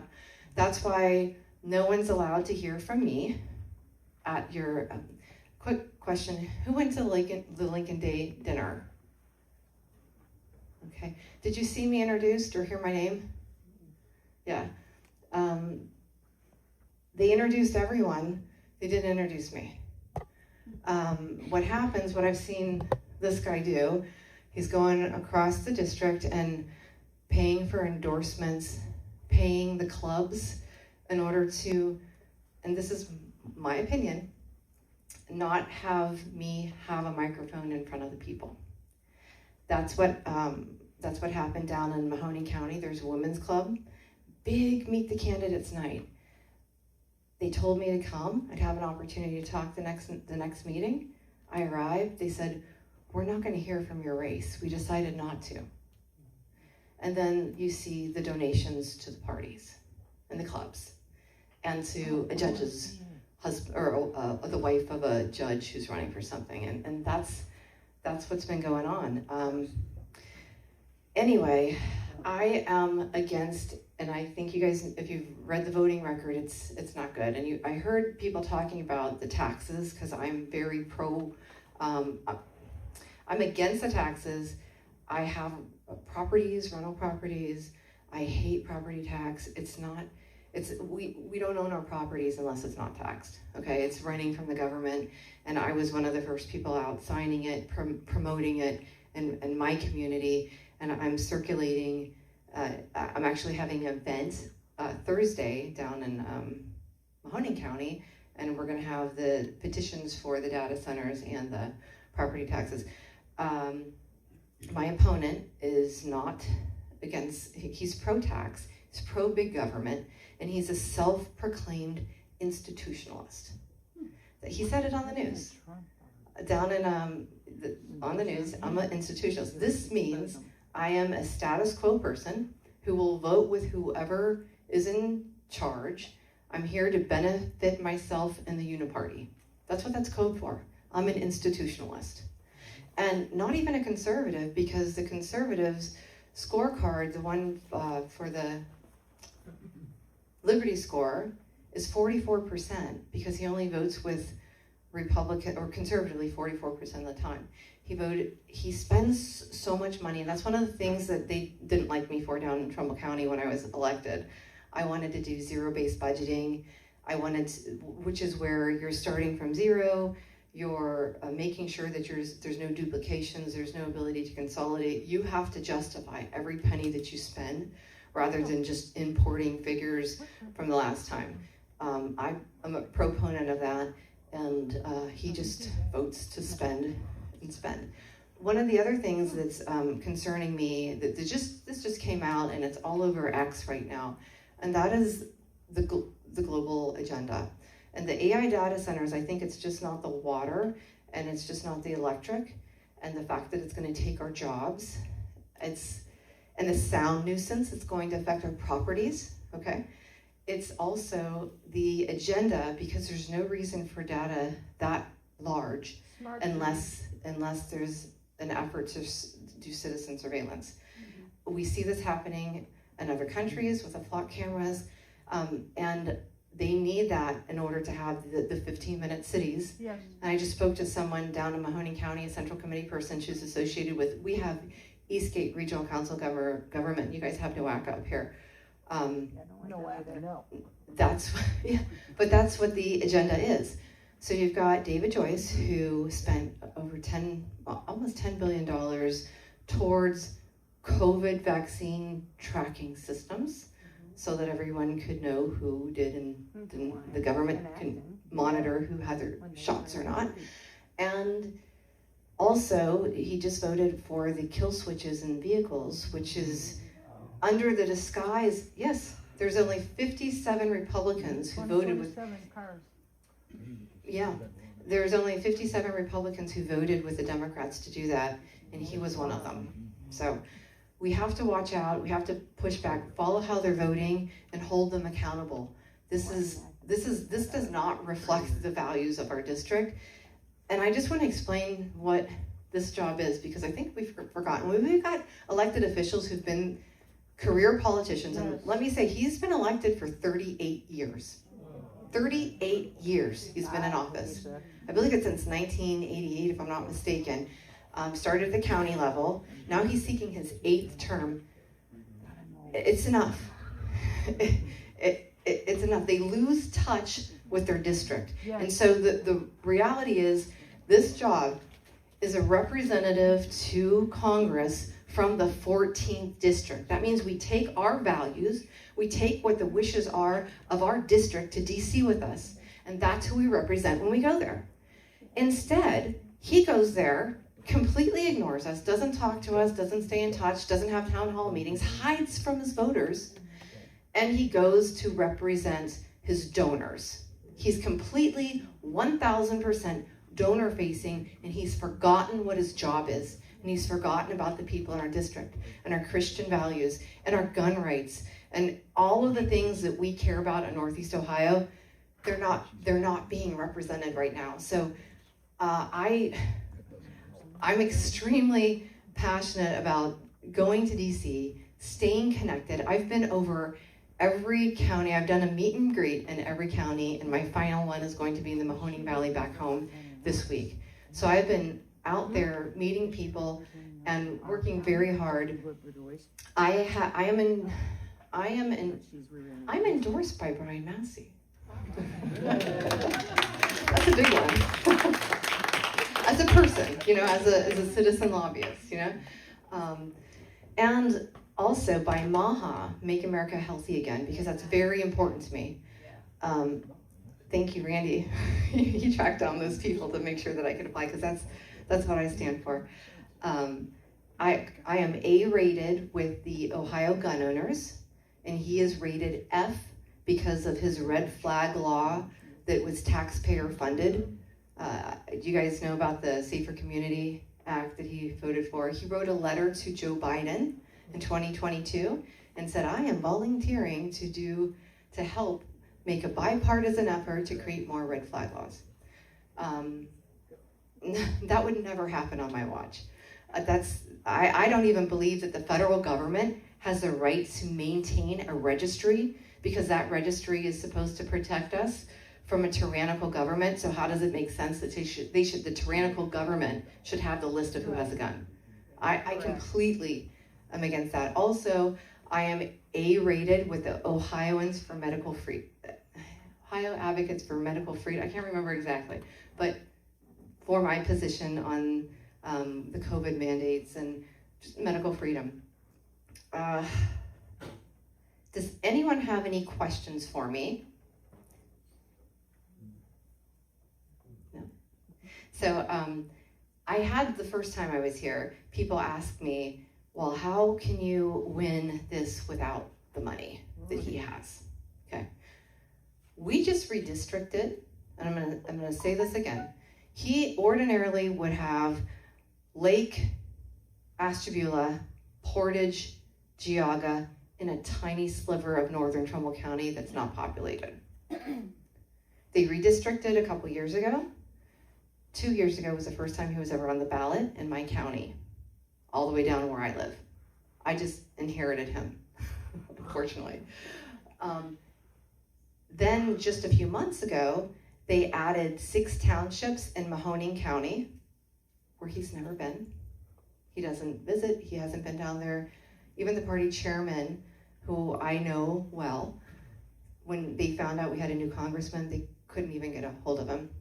I know this to be true because when I was county commissioner, we lost our #1 employer. Imagine being a sitting county commissioner and your #1 employer is about to shut down. Everyone knows that it's going to happen. The writing's on the wall.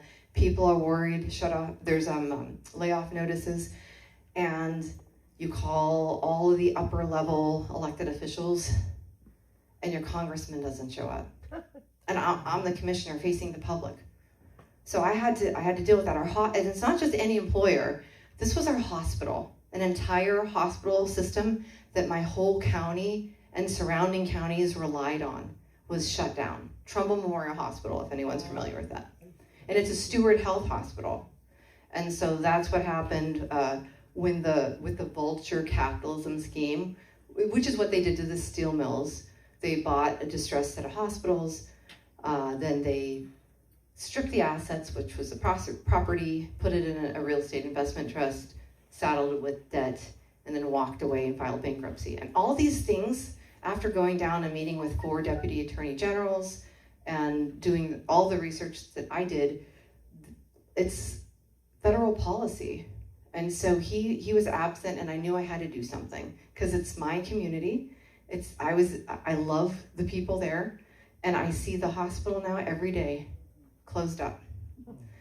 So I am ready to be a responsive congresswoman that represents the Republican values that we have.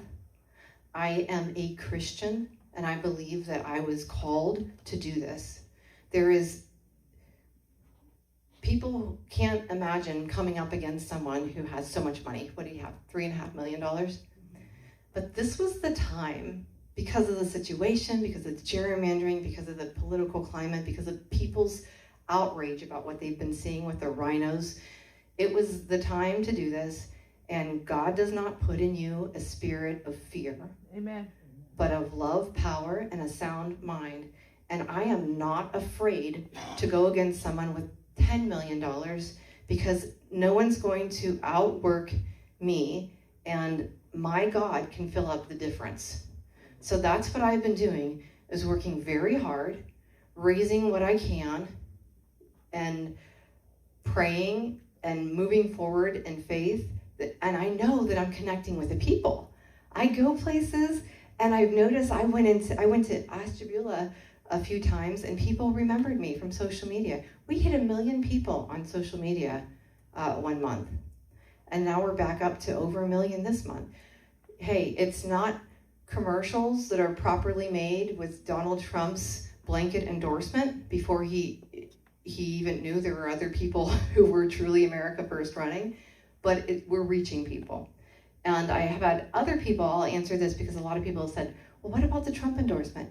That was a blanket endorsement that the president made based on the recommendation of Bob Paduchek, who was a previous ORP chair. And it was done back in December, and it came out in January. That's before anyone even filed. So he's out there lying, saying that he's America First. If you all picked up your phones and looked up America First Insight, you'd see he has a score on America First Insight of F.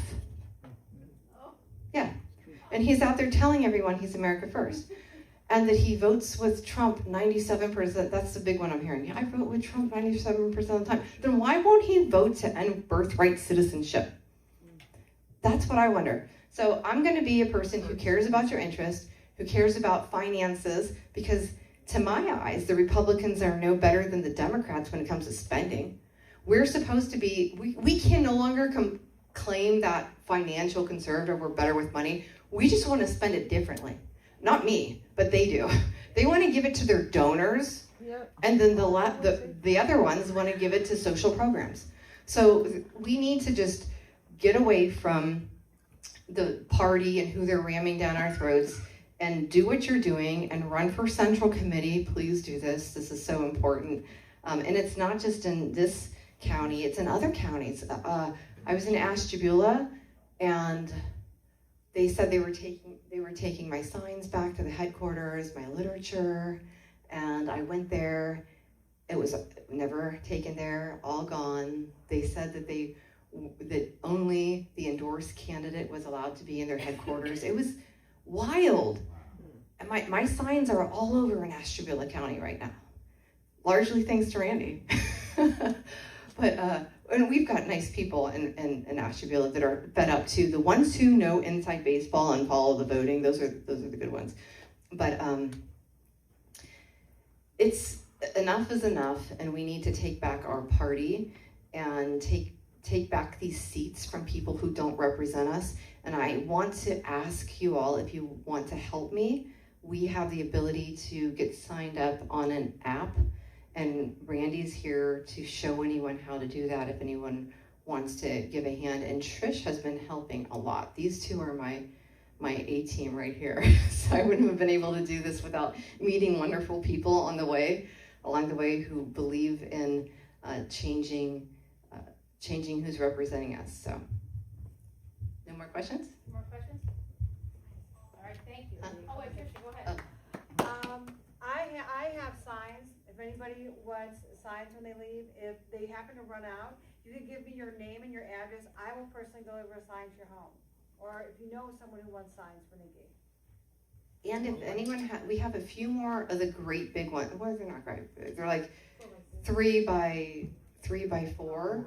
I can have someone put those up if someone has a really good location, because Lake County is important. I live on Warden Road. You can put one in my yard. Thank you. Will you give your address? Okay. Thank you very much. We've talked many times. Okay. All right, thanks. You'll be around here after, right? Yes, Mr. Massey. Can I tell the audience what's happening to me? Go ahead. Oh, no. Come on now. Come on, Brian. I think it's important that you really know what is happening at the state level with the deep state, because we've got a deep state here in Ohio. What I was told by a Lake County official was, Brian, the deep state in Columbus wants to know if Brian Massey has any vices that they can exploit. Right? I don't smoke, I don't drink, I've never had a bottle of beer, married to the same woman for 52 years, I can't gamble because I start to sweat when I'm down $10. I did have a ticket when I was 18 for speeding, but I'm not sure that's much of a smear. What I also heard was, this is from a news agency, they said, Brian, another news agency said they're about to issue this article that the Vivek Ramaswamy campaign has offered you $10 million to drop the whole abolish the property tax movement. Really? I thought about that and I said, man, I spill 10 million at breakfast every morning. Why would I be worried? The other thing that I heard was that an out-of-state, don't have the name yet, but they filed a public records request with Auditor Galloway, and they want to know all of the information about Brian Massey's real estate holdings in Lake County in the home. And I'm thinking to myself, I must be over target. What do you think?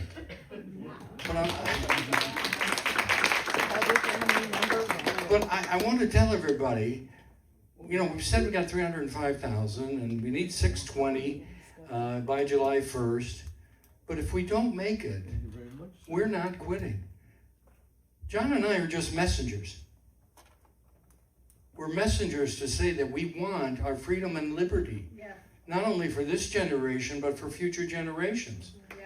Private property ownership is the foundation of that freedom and liberty. Without it, we truly are just serfs to the government. And I, for one, I've had enough. Yes. And we don't mind standing on the front lines for you. Thank you. Thank you. But Brian, Cough up that if- money, Brian, cough up that if money. we're not there by July, this could go on the ballot in 27, correct? That is correct. It's retroactive. It's not like we have to start over again. Correct. So we're almost there. Okay, so So if June- you add up by July 1st, it'll go on the November ballot? correct. And if not, it'll go on the 27 ballot, correct? That is correct. Okay. So here they are.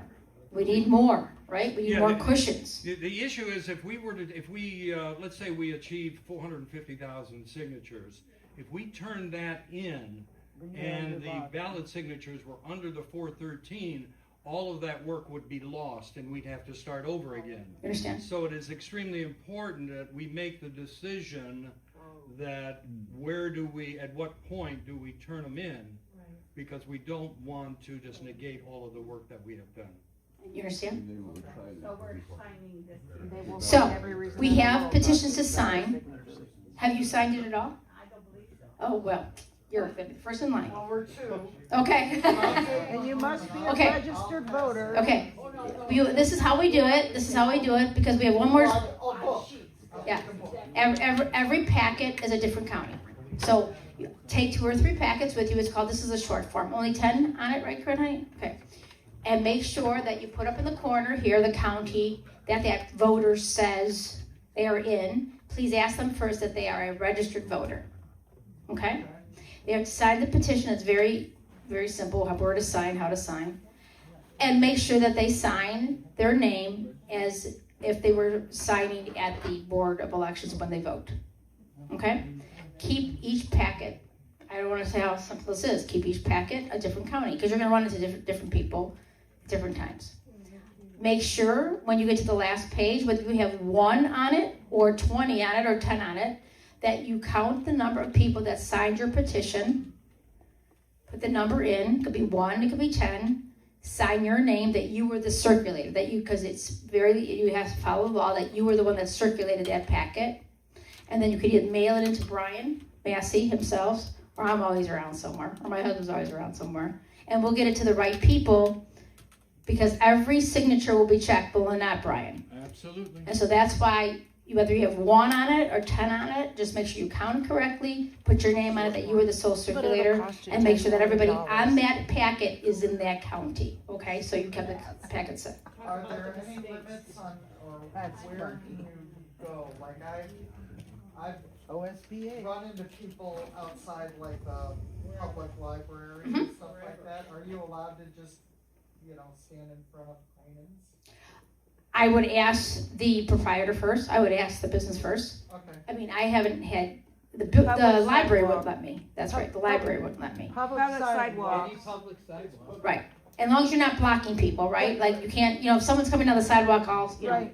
we just step out of the way so no one can say we stopped them or intimidated them. Yeah, we've tried the senior They- centers also, they let the won't let guy us in there. pass the petition that wanted to gerrymander. No.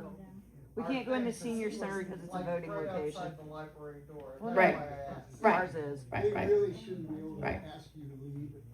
Pardon me?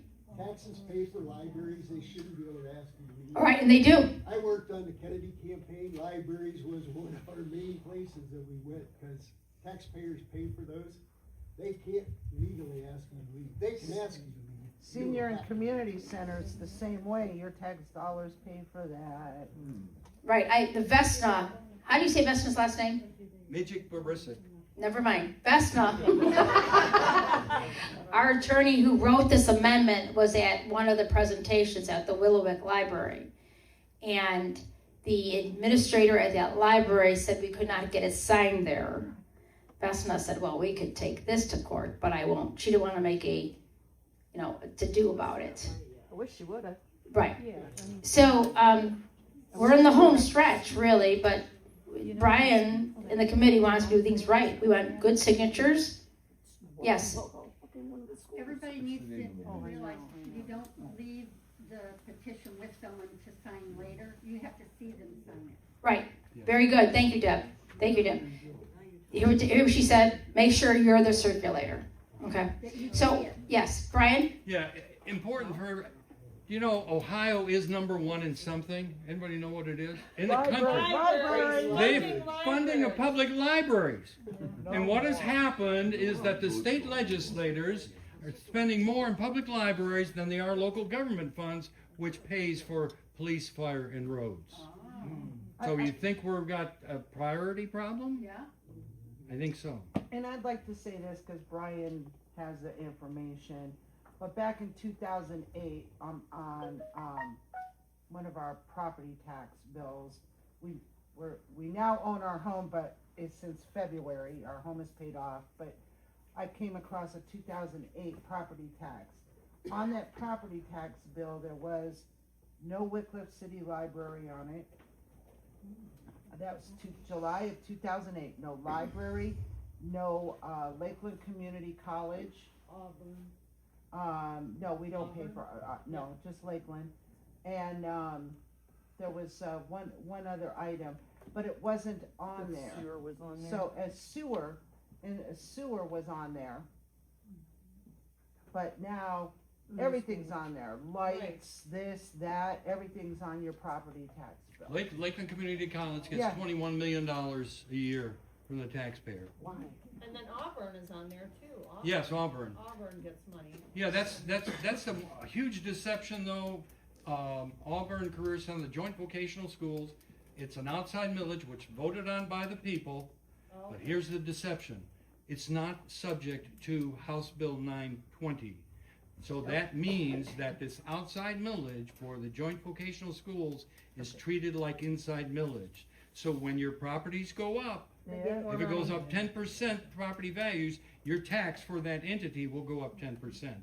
That's a deception. But that's gonna change. Oh, and the Metro Parks weren't on it in 2008, the state paid for all of that. all of the parks, the Metro Parks. They paid for the libraries, but they kicked the can down the road to all of us. So, with that, what happened to my microphone? You can hear me, can't you? Yeah. Okay. So with that being said, in the back, we have Robert Tarr. Where are you, Robert? You wanna explain this for a second, what this is? Sure.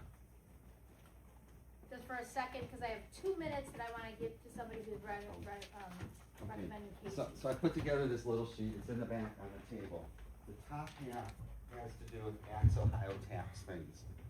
The top half has to do with Axe Ohio tax. The very first section is the press conference that was held last Thursday.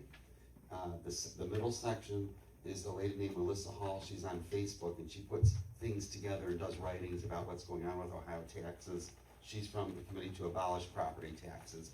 She figured out that Ohio spends $650 million a year collecting property taxes. That's the whole program. Tax liens, house repossessions, the people employed, everything. That money could all be put, that's 1/3 of the Ohio budget, 3% rather of the Ohio budget. That could all be put back into other funding. That would not put people out of work because the people that do those jobs, they're needed jobs elsewhere. Senate Joint Resolution number 7 is very important. That's on there if you haven't heard of it. It has to do with changing our property tax to a land tax. They're gonna trick us. It's a bait and switch. They're gonna say, oh, your taxes are gonna go down, or oh, you're gonna charge you for your land. But then as your land tax goes up and you can't afford to pay your tax, so they still take your land. You know what's on your land? Your house. So that's a trick. Okay, that's very important. I read the resolution. It's very complicated. It's intended to be complicated in any case. The bottom half are 3 people running for positions that are not on our Republican ticket. Somebody brought out, we get that Republican slate card, okay? So one is Casey Pooch for governor, okay?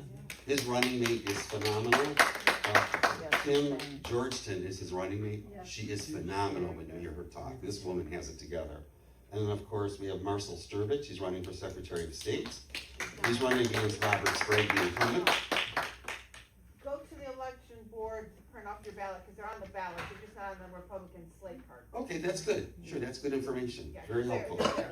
And then Nikki Frenchco, who we just heard speak, she's running against Dave Joyce. Yay! So this is just a quick little sheet. You can add more notes on the back if you want to. And you'll be here, you'll be sticking around. Casey's going to be in Mentor every Sunday. I saw that, some kind of rocking something or rolling something. Yes, and so we have our last, I'm sorry, but it's such good stuff tonight.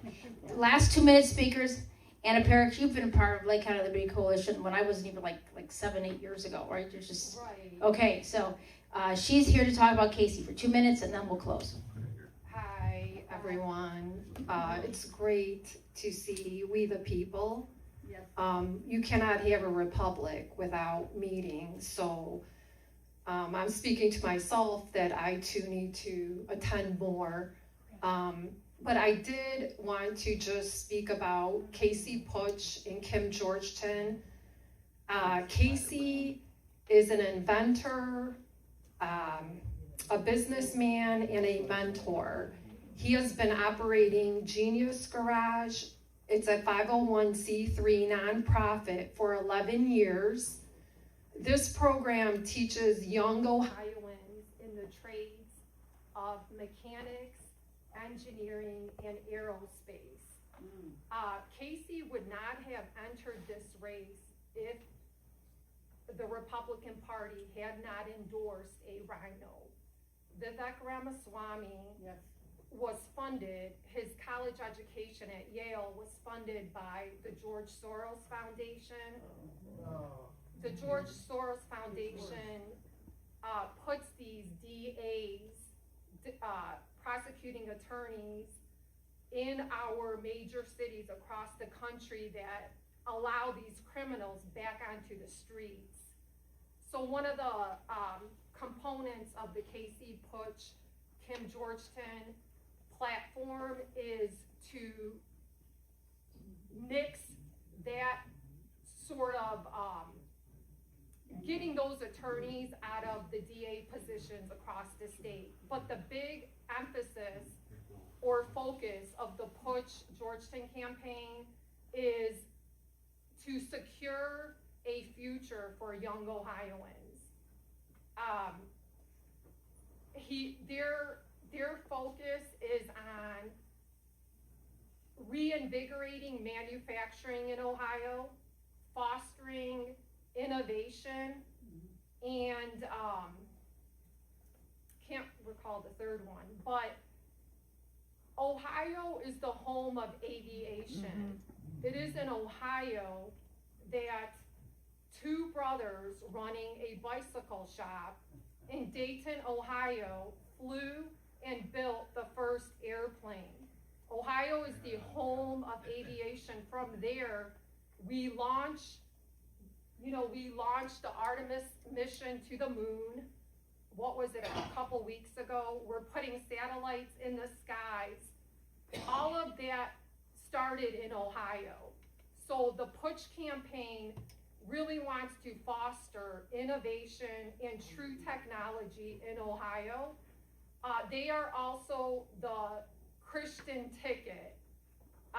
With God, all things are possible. That is the motto of our state. We can end the corruption when we start putting real Republicans in office. You know, we are the stockholders of Ohio. You are the voters. We need to put a CEO into the CEO position of Ohio, a man that knows how to build and fix things. Oh, America was built by men like this, men like Henry Ford, and just Casey Putsch and Marcel Sturbich. Marcel Sturbich is running for Secretary of State. Yes. Both of these gentlemen have signed the petition to put the amendment to abolish property taxes on the November ballot. Casey Putsch is not for eliminating commercial property taxes, but he is for eliminating property taxes on your home. And Kim Georgeton is she's excellent at moving legislation. So stopping the data centers, Yes. Getting pro-life, like life begins, human life begins at conception, taught in our high school and elementary public schools. That's something they're going to push. So May 5th, if you can follow, and then Casey, like, Nikki mentioned, will be in Mentor on Saturday At Roll House. Sunday, May 3rd. Sunday, May 3rd, 11 a.m. at Roll House. Casey. You'll be there? Roll House. So Sunday, May 3rd at the Roll House in Mentor, what time? 11 to 2, I think. I'm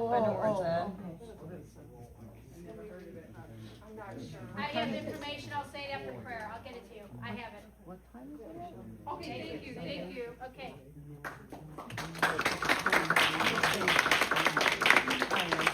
Yeah, I wanna pick my poison. Well, my, somehow you're all still here, thank you. That was an extra long meeting. I appreciate you still staying, would you please stand for prayer?